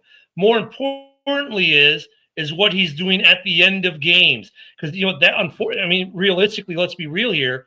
That drives voters, right? Quarterbacks that with these winning fourth quarter drives, that drives it. That why I think Lamar won. It wasn't because Lamar was doing these wild plays to win games at the last minute. Then Lamar wins the MVP, and his team goes nowhere in the playoffs. So really, if you think about it, Caleb is a good dark horse candidate because of the late game heroics, and that's a big piece of the voting for the MVP. That's a piece. I honestly believe when we get to the end of this season, we're going to be having a discussion between 5 or 6 guys that could make a legitimate claim for that MVP. Maybe even more than that, because we've brought up between the QBs we brought up plus Taylor plus JSN. If JSN breaks Calvin Johnson's record, he's going to have a case in his own.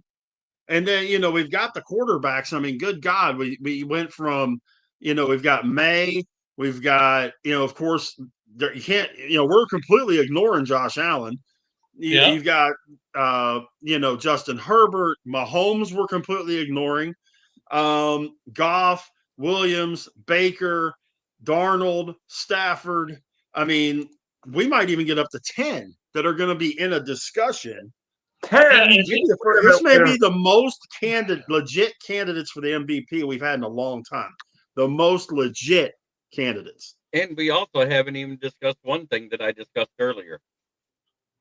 What's that? Jahmyr Gibbs.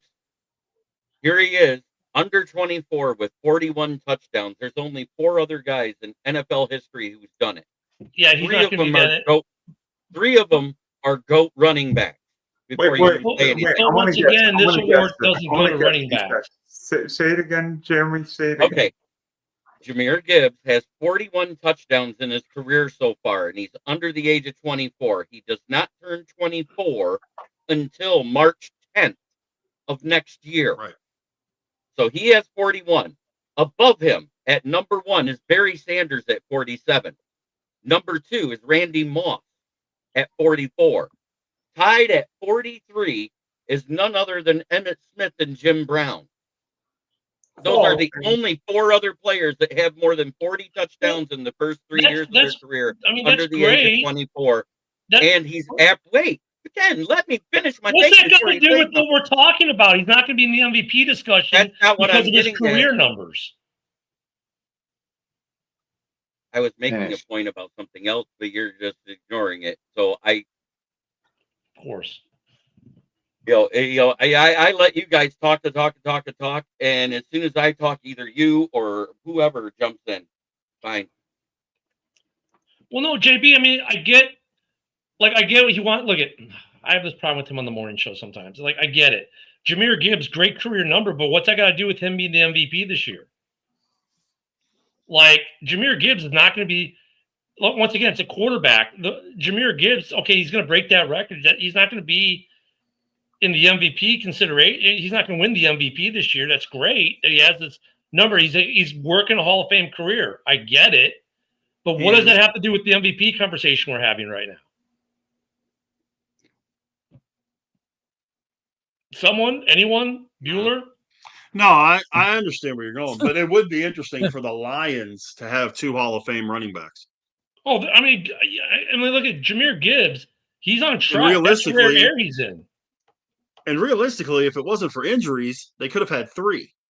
Because if Billy Sims wasn't getting hurt in a time frame that medical science was not where it's at now, can you imagine what kind of numbers Billy Sims and Earl Campbell would have put up if they had the medical technology that they have now when they played? Because you wasn't tackling Earl Campbell. People talk about how Bettis was hard to tackle and that kind of. You weren't tackling Earl Campbell. Sorry.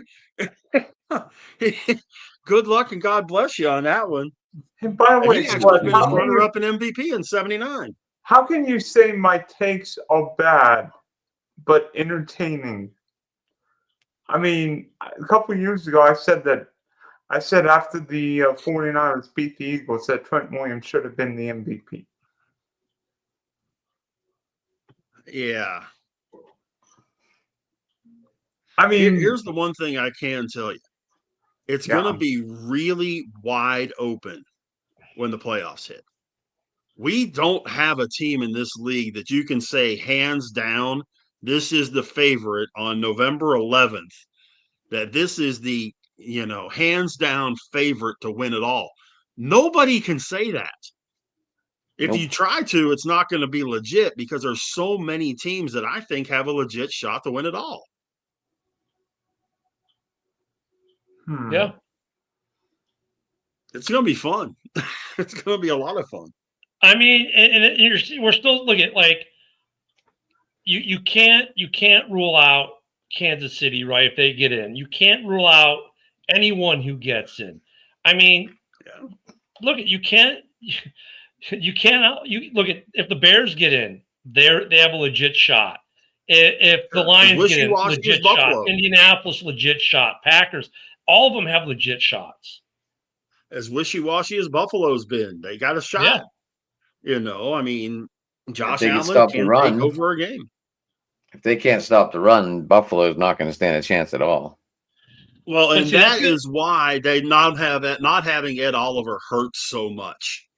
That right there, that's the run stoppage is him. Losing him was probably the worst guy they could have lost on the defense. No, that's just me. I mean, it's going to be interesting, especially when we come down to MVP, and it's going to be a quarterback, and it's going to be look at Sam Darnold eclipses some big record. Sometimes that'll be it too. It's quarterback driven. So Sam Darnold's definitely like the guys you mentioned earlier. Those are the 3, and I think there's some dark horses like Drake May, Caleb Williams could be in there. Patrick Mahomes could get himself in that conversation very easily, right? Yeah. If they go on a tear like Dylan wants them to, then Patrick Mahomes will be a part of that conversation. And I think what it comes down to, what people don't understand with some of the way this voting goes, the numbers are good and all, but they're looking at some of the X factors too, like, you got quarterback A and quarterback B. Quarterback A had a lot of easy wins. Quarterback B was driving fourth quarter comeback victories, winning drives. The guy who does all the winning drives and pulls the clutch stuff out usually wins it. Even if statistically they're not as good. We've seen that year in and year out. Where Jahmyr Gibbs falls in this, I have no frigging clue besides the fact he's on pace to have a Hall of Fame career, and that's good, but he's still not even the best running back in the league right now. By the way, guys, you all can answer this, but what's up with this ESPN YouTube saga? By the way, I'm heading out. Spunky Spectrum Sports at Dylan at Sports One. Just got a podcast with my with Tyler Spalding that is available on YouTube and the links on my X that you can hear us shadows about Tyler's experience with hurricanes and thank you for your service, Ken the Bear fan, which you very well in Minnesota. Thank you, Rich and Adam. Hopefully your Steelers can maybe win the old quarterback showdown. And Hoss, congrats on beating my Sully Jaguars and overcoming a 29-10 game. And maybe the Texans will go boot scooting boogieing in downtown Nashville, Tennessee this weekend. Possibly. Should be interesting. All right, Dylan, take it easy, buddy. Man, take it easy, Dylan. I'm sorry. I'm still kind of miffed. I don't know why JB is. Never mind. I'll talk to him tomorrow. I get this with the morning show sometimes. I get it. He always wants to hype up his lines, but I'm like, he's gonna be mad at me. But you guys understand why I asked him, like, what's all this Jahmyr Gibbs stuff got to do with what we're talking about? Oh, so I missed something. He Thank left. you, He left after I got cut off. We were talking about MVP candidates, and he won this tangent about Jahmyr Gibbs and how he's like the one. He's going to be basically at the end of the day, what he was trying to say is Jahmyr Gibbs will be the youngest to however many touchdowns in the NFL history. Right now, he's tied with like some really great players, Hall of Fame. All the guys in this list are Hall of Famers. Okay, great. So I asked him, what does this have to do with the MVP conversation we're having? He blew a head gasket and left. And he left the chat on X too. So I don't get where he's going. That's what I was trying to find. It's like, so are is he trying to say Jahmyr Gibbs is going to be the MVP or no? Because I don't think he's the MVP of that team even. And that's what we were talking about was who MVP candidates. And unfortunately, I mean, you guys are right. That unfortunately, I think unless he breaks Dickerson's record, Taylor's not as good of a season as Taylor's going to have, as great of a season as he's going to have. If he doesn't get hurt, he's not going to get it. No, because look at the benchmark. The benchmark was set by Saquon last year, and he didn't even get it. Well, I think if he would have broke Dickerson's record, he'd have got it. But look what he did yesterday. Probably last year, one of the greatest seasons by NFL running back in over a decade, and Josh Allen wins the MVP. Really? Yeah. I mean, that tells you it's a quarterback-driven league. So it's going to be a Sam Darnold, and really, if you're going to look at someone in Indy, it's going to be Jones. They're going to look at Caleb because of what he's doing late in games, the way he's leading the team. They're going to look at Drake May. They're going to look at Patrick Mahomes if they storm back into the season. You can look at Josh Allen if he rights the ship over there because they're the perennial big names. But at the end of the day, it's going to come down to the guy with the most flashy big wins, right? The flashy big wins and clutch moments is going to be the guy who gets one. Aaron Rodgers won it back to back. It wasn't because he was like destroying everyone statistically. He was pulling magic out of his hat to win games, and that's why he won the MVP. Right. I sit here and I think about it, and the people have lost. It's not the offensive player of the year. It's the most valuable player. Go by definition, the most valuable player. If you take, and I'm going to get on the Jonathan Taylor train on this one. If you take Jonathan Taylor off the Colts, where are the Colts right now? They're fighting for the number 1 draft pick. Let's be honest. If you took Drake May off of the Patriots, same song, second verse. Yep. You take Caleb off the Bears. Yeah. Probably, yeah. If you take, these, but you look at these guys, Darnold with Seattle, okay, could they do some things with Walker and with Smith and Jigba and all that kind of stuff? If they didn't have Darnold, maybe not. And gun guy, so they forget the definition of the award instead of it's the most valuable quarterback, not the most valuable player. And gun guys say, hey, Caleb ain't got the status, and he laughs about it. Like, yeah, you're right, because he doesn't have the status, but he's getting that status. What he's done the last couple of weeks are changing even the perception of him in the national media, the way they talk about him is. And it was funny because you watched the Cincinnati game. Adam Archuleta took every opportunity he could to shit on Caleb. In fact, when he threw the game-winning touchdown, you could hear Archuleta in the back going, "Oh no!" He was mad the Bears won that game. Go to the last week with Greg Olsen, totally different vibe. He's like, "Wow, he's really doing. This is not his fault. This isn't his fault. This is what. Okay, yeah, he might maybe can do this better." It was a totally different vibe. Caleb is getting that stats, and that's the other piece of it. You take a guy who before the season said he has no chance. All of a sudden now he's already won more games this year than they did last year, and we're only 9 games in. and they become a playoff team, or God forbid they win the division, Caleb's in that conversation, and he makes himself have that status. They got to earn that status, and he's earning that status now. Wow. Be what it may. I mean, he's a dark horse. I'm not saying he's a front runner or anything close to that, but right now he's making a case to be a dark horse. No. I mean, But you're right, though. He still hasn't changed my mind completely yet. I mean, well, that's what I'm saying, though. That's why he's making that case. But you're right, though. Like, with the MVP, they have forgotten it, because there are some defensive players we should add in there, too. Oh, yeah. Yeah. There are defensive players that should be included in there. But you're talking about Caleb, and you still see when there's the reaction he has when guys drop passes. Or when the craziest one, and this is where I see those little lights coming on. He throws a ball 4 foot over a guy's head, and then he's mad at the receiver he can catch it.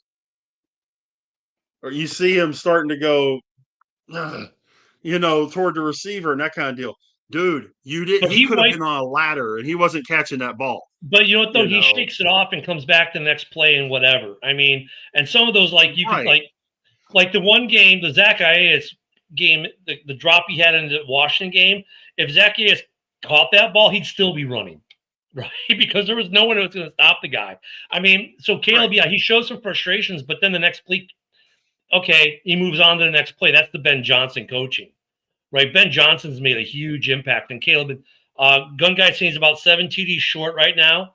Yeah, maybe. I mean, but once again, you look at what they did end of games and what he's done to end of games the last couple of weeks. Dude, that's going to drive voters. That drives these voters who vote for these things. When they go, yeah, but remember what he did against New York? Remember what he did against Cincinnati? Remember what he did in this game? Those are the things that, so the numbers, the MVP doesn't always have the best numbers. In a lot of cases, he doesn't. When Aaron Rodgers won it, he didn't always have the best numbers. Sometimes it was just because he was pulling magic to win games. Well, and see, you mentioned Rodgers, okay? And this is part of the reason why I didn't want Rodgers in Pittsburgh. Caleb is Rodgers 2.0 to a large degree when it comes to that stuff. Did you see the look on Rodgers' face when he overthrew Metcalf? He overthrew Metcalf by 10 freaking yards. Sometimes when those guys do it and they're pointing, I don't know if they're pointing, say, hey, I got you, that was me, or hey, what the fuck, why didn't you catch that? I mean, obviously you don't know what they're saying on the field, but when you read the lips, you read his lips, he's going, you should have had that. Yeah. Oh, Spider-Man? Inspector Gadget? I mean, Inspector Gadget. Freaking grief. Megatron, baby. Yeah. That pass, you couldn't have caught that thing with a spring in your foot. There was no possible. He threw. Now, granted, being pissed off at ones like the one with Calvin Austin that went right through his hands, bounced up and got picked. Okay, be pissed at Austin because he should have had that one. And you know what, Rich? A ball, I think, what I think, Rich, too, like, and unfortunately, that interception counts against Rodgers. I think those interceptions should be wiped from the quarterback's record. If your receiver had it and then bounces off from whatever, that interception's on the receiver. We've all seen it happen to our quarterbacks for all our teams.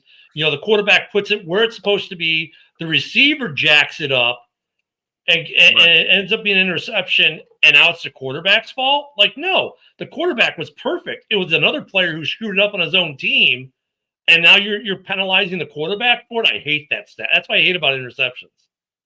Sure, they need to put another stat line in there. Yeah. Kind of like they do for walks and intentional walks. Yeah. Put another stat in there. It's interceptions or forced interceptions and tipped interceptions or whatever. My wide receiver fucked up interceptions. Yeah, whatever you want to call it. But yeah, I mean, an interception like that shouldn't count against the quarterback. No. I don't care who the quarterback is. We saw one happen last night. I'll think of who the receiver was in a second.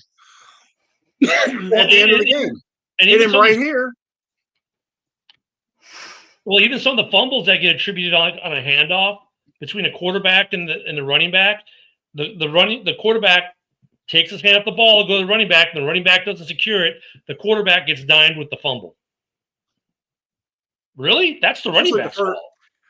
Well, it's just like, to me, and I know we're mixing metaphors here. Yeah. Shortstop takes a ground ball, throws it to first in the dirt, and the first baseman doesn't dig it out. It's an E6. It's an E3. The first baseman has one job. Yeah. One job. Catch the ball. That's the only job he's got.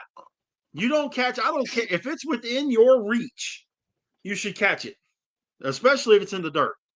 Yeah. You don't catch it, it's an E3, not an E6. Now, if you airmail one in the fourth row, yeah, that's an E6. It's been a fun night. We've had it all tonight. We've had fireworks. We've had comedy. Had people leave. Yeah, that's true. Yeah. We had the people get kicked off by fucking StreamYard.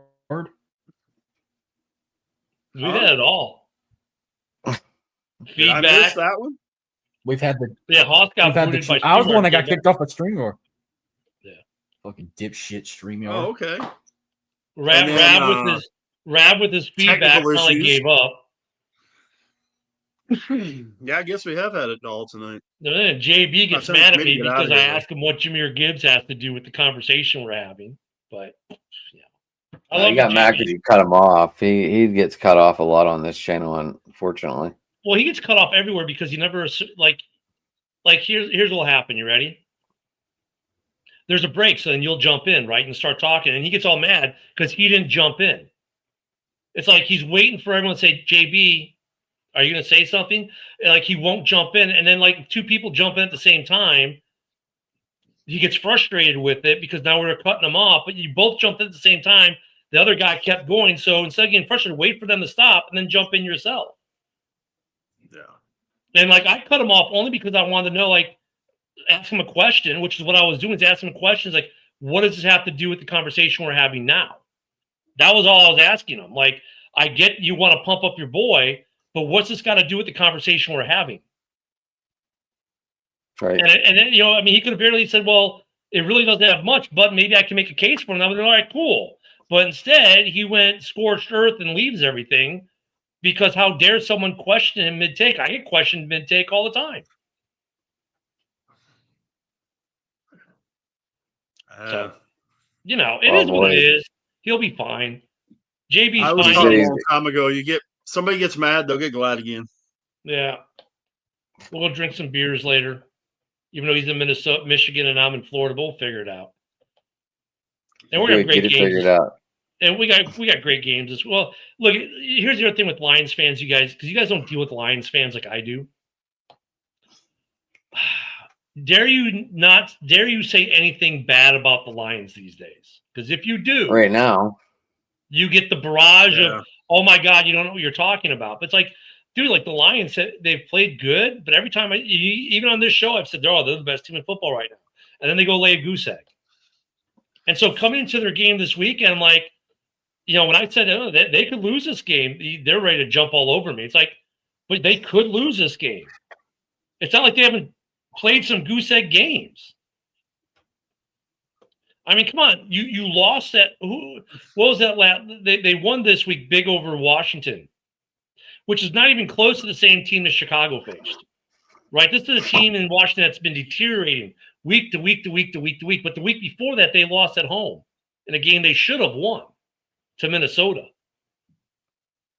So they've laid some goose eggs. Week one, I give them credit for because it was week one. But they've laid some goose eggs after week one, even too. And like they don't account for teams improving, other injuries. And then like if there's injuries, the injuries, oh well, we've had injuries, that's their excuse. But if you have injuries, that's not an excuse.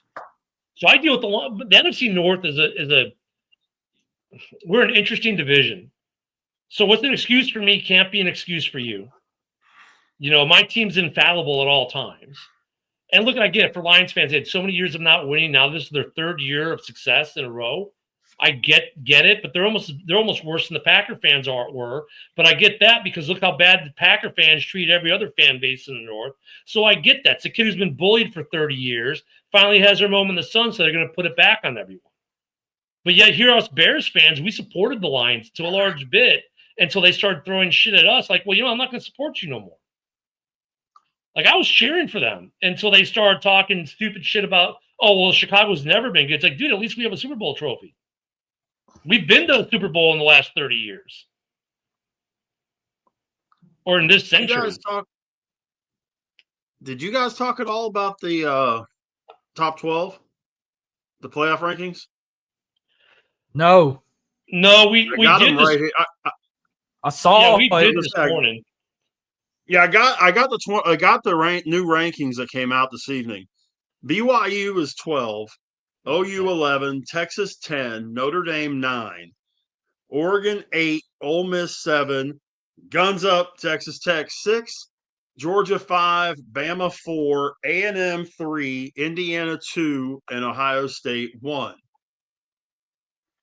Thoughts? You lost me at college.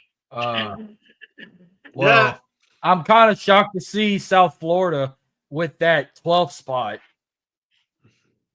in the bracket where Memphis had it a week ago. But after I'm looking at the bracket. I'm talking about the bracket where I'm looking if at it was the the playoffs top 25. Today, I'm looking at the bracket top projection. 25 that came out a couple hours ago. BYU is I'm looking at South Florida is 24. Well, they put. I'm talking about when the playoffs start. If South Florida were to win the conference, they give them that 12th spot. They'd have South Florida projected to play Georgia in the first round. So this is the bracket projection they came up with.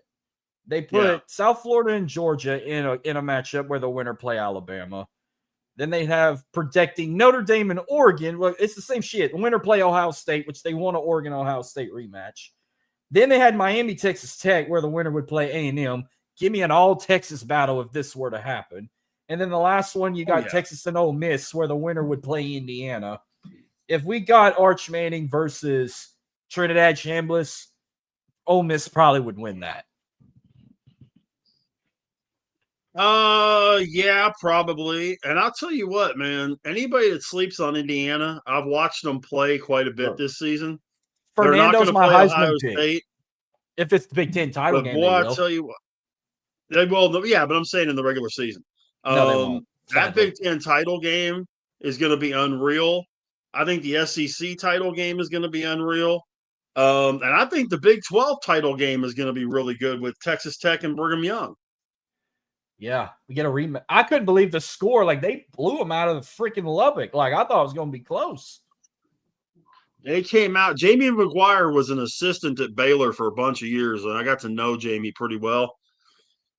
His coaching style is one that I wish any Steeler coach in the last 50 years would have had. Punch them in the mouth, and they keep punching them. I should have took Texas. Hey guys, took Texas I Tech do need cover. to go. I'm not trying to cut this college talk off, but I need to go. It's 11 o'clock. No, I gotta go too. So me too. I'm not trying to kill the college talk, but like I said, like 6 o'clock comes early. And I know Ken's down there laughing at us because he's every night's Friday and every morning Saturday for the rest of his life. I have to get up by 9 a.m. During the week on 9 a.m. My only sleep-in day is Saturday, so not every morning Saturday. I get to sleep in Saturday, which means I'm usually up by 9 anyway. Yeah. Yeah, I know it's rough. I don't. It depends on the little man because the little man's been getting early, so I've been waking up earlier because of the grandbaby. So that's a good excuse to get up early. But you can get me at Sports Talking on Twitter, guys. You can also get me on the Driving to the Top Productions on YouTube. Rich, I don't know if we're gonna go tomorrow night. I'm supposed to be getting this furnace fixed. My house is 50 degrees right now. It's really warm. Hey, it's not a problem, man. Just let me know. So no big deal. I need to get that fixed just because you know what I mean. Like, it's priorities, man. It's priorities. Well, hey, look, at least your fridge doesn't work. Your food will still be cold. I don't want my fridge not to work and my food still be cold. With the snow they've had, he can go ahead and put it out in the backyard. Yeah, we don't have any. We didn't get any snow. We didn't get any lake effect. Oh, really? I did. Okay, I got flurries, but I mean nothing worth talking about. gotcha. Well, if you don't get me tomorrow, normally me and this guy to my right, this guy, that Lex. guy, we do Steel City Sports Talk on Wednesday nights, 9 o'clock Eastern, 8 o'clock Central. But you can get me on Twitter, Big Rich 8371. Facebook is just my name, Rich Richardson, and working on a couple of things, not only for Two Tire Change for next season, which we'll get that back started right after the holidays for the 2026 season, all the changes there. But also, Haas, at some point here in the next week or two, I need to get with you about this wrestling thing because I think we'll be able to do this, and I think I may have a little bit of backing for us.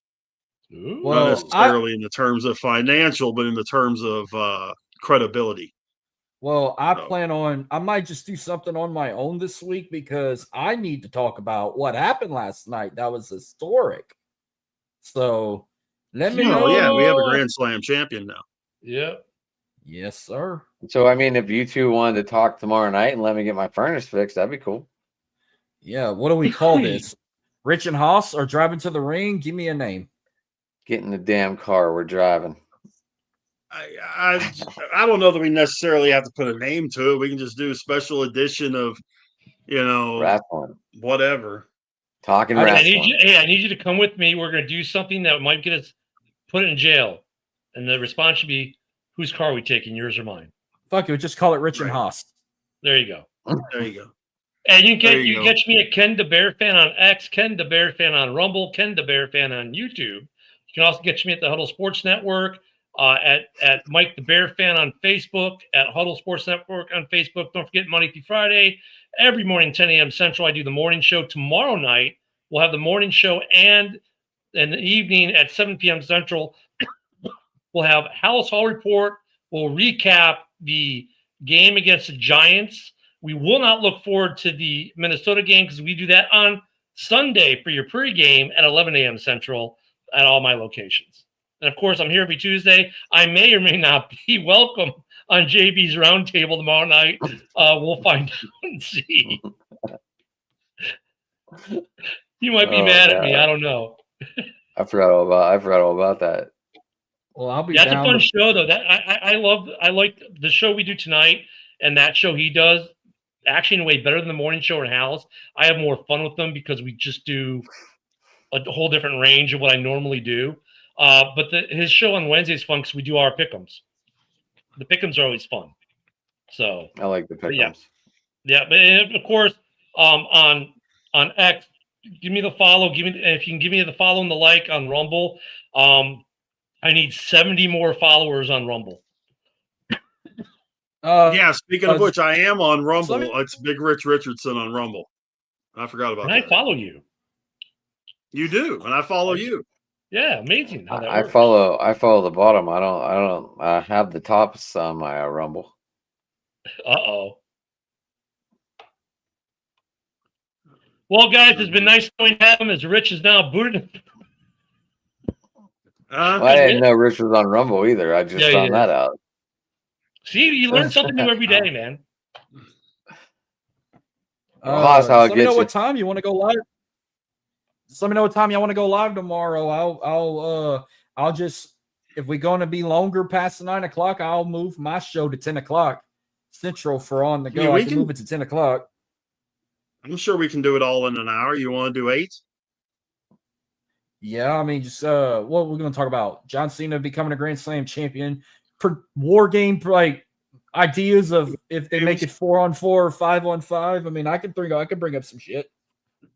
Yeah, because I mean they're 3-on-3 right now, but we both know they're not going to go 3-on-3 for war games. It's going to be 4-on-4 or 5-on-5. They've got the women's set up already.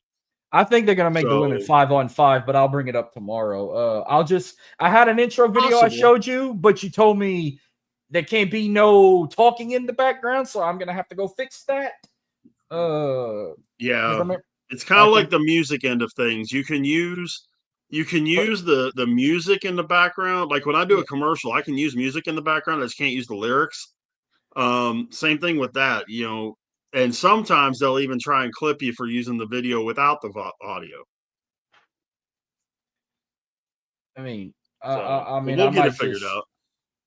I might not even have video clips. I might just have that graphic image I showed you of the ring with the lights flashing.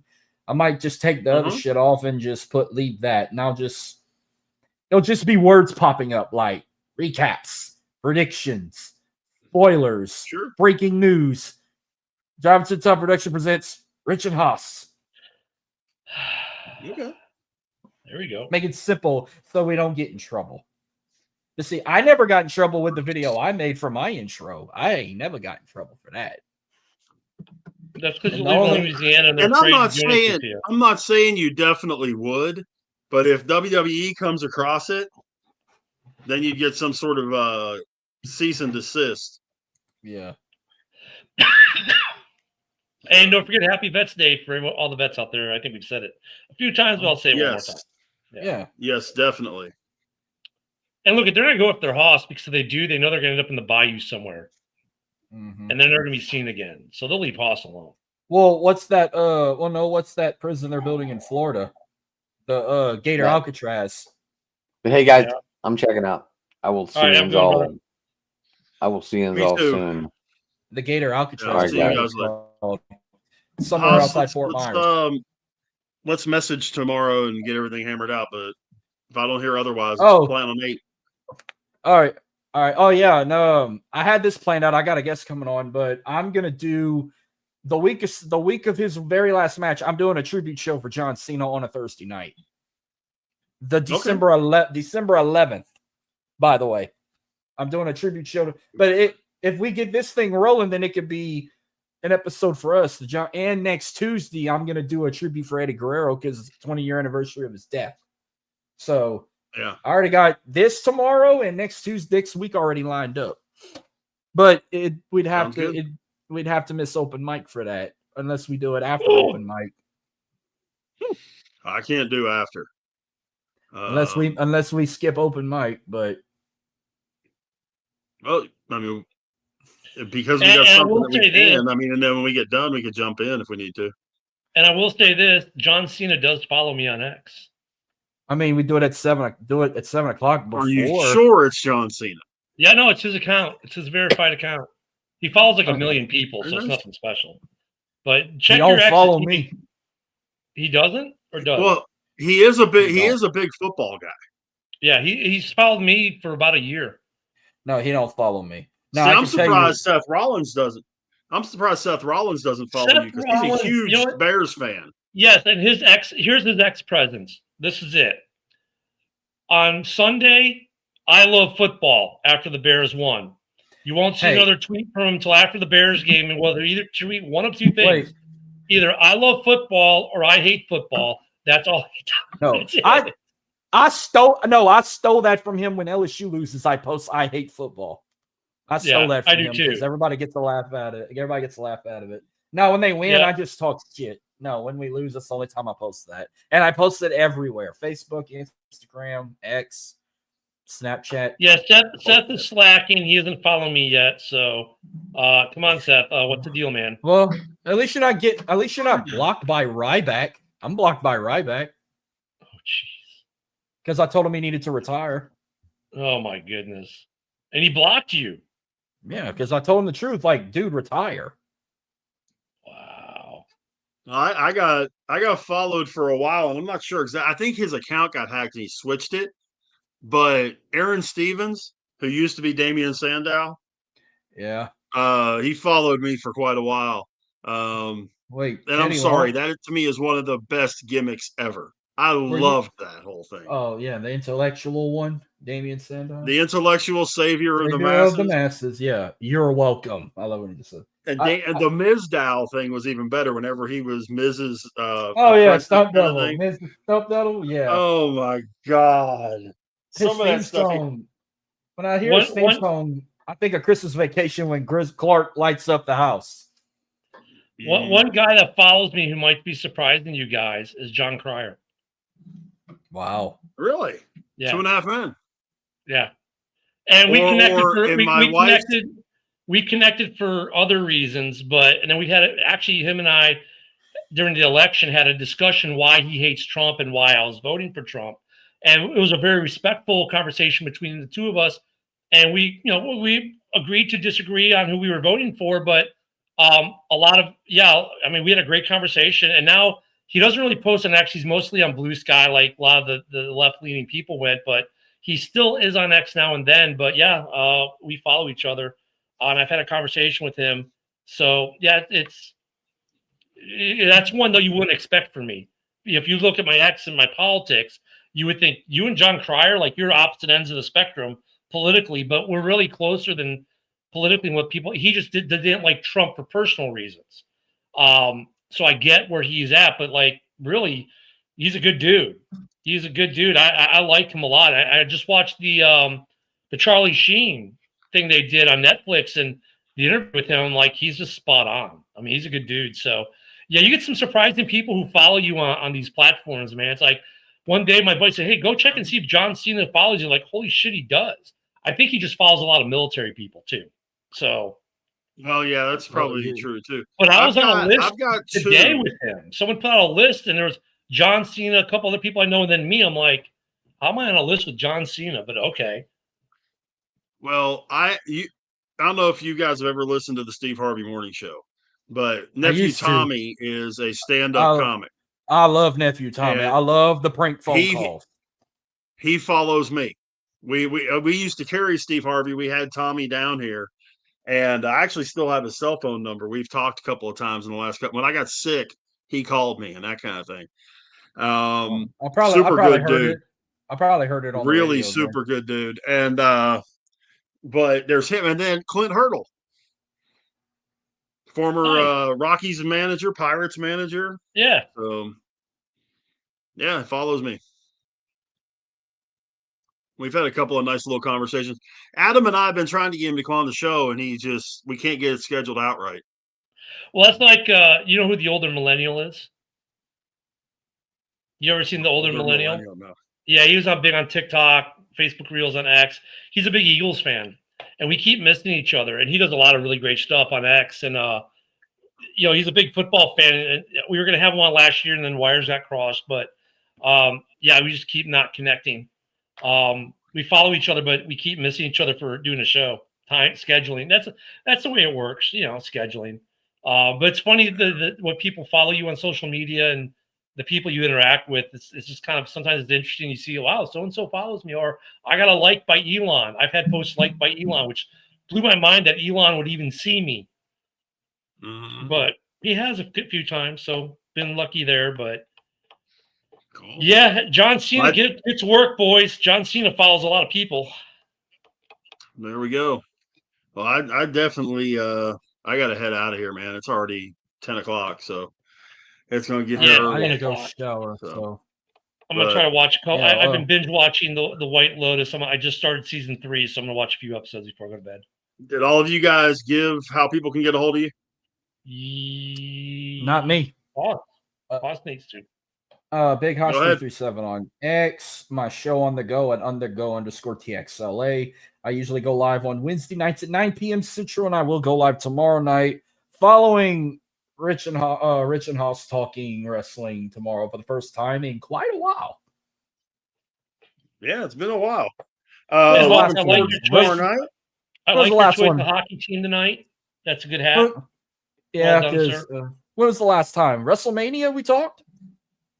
Yeah, that's the last time. Woo, that was a long time.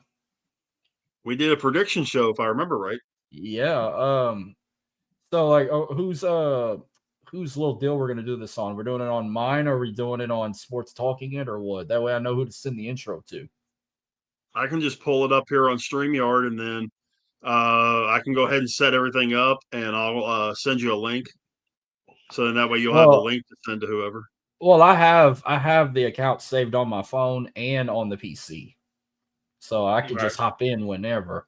Because when I get off, I got to make a link for tomorrow's episode. So for my show tomorrow night after our talk, so I got to do that too. Okay. All right. I'll get this done early then, so that way you've got it immediate, whenever it's available, whenever it's convenient for you. All right, yeah. Just let me know what time you want to go on. We can go on at Let's 7 or 8 Central. It don't matter. look 8. I mean, is 8 going to be okay for you? Oh yeah. Okay. That way, when Yeah, it's let's do over, 8. I can just jump straight to mine and click go live. Yeah. Yeah, We can we do do that. like 45, 55 minutes, and then you can jump into your thing. Oh yeah. I don't. Yeah. Perfect. Because we ain't have nobody interrupting us. Should be a smooth talk. I'm looking forward to Yeah. it. No JB. He still All watches right. wrestling. Well, ladies and gentlemen, we definitely appreciate all of y'all following us because this whole bowl of fruits and nuts that we got running around here driving to the top. We have some fun times. You never know what's going to happen. I say it all the time. You never know what's going to happen on open mic night. Till next Tuesday night, for Big Rich, for Haas, and for Ken the Bear fan. We'll see you later. So long, everybody. Bear down.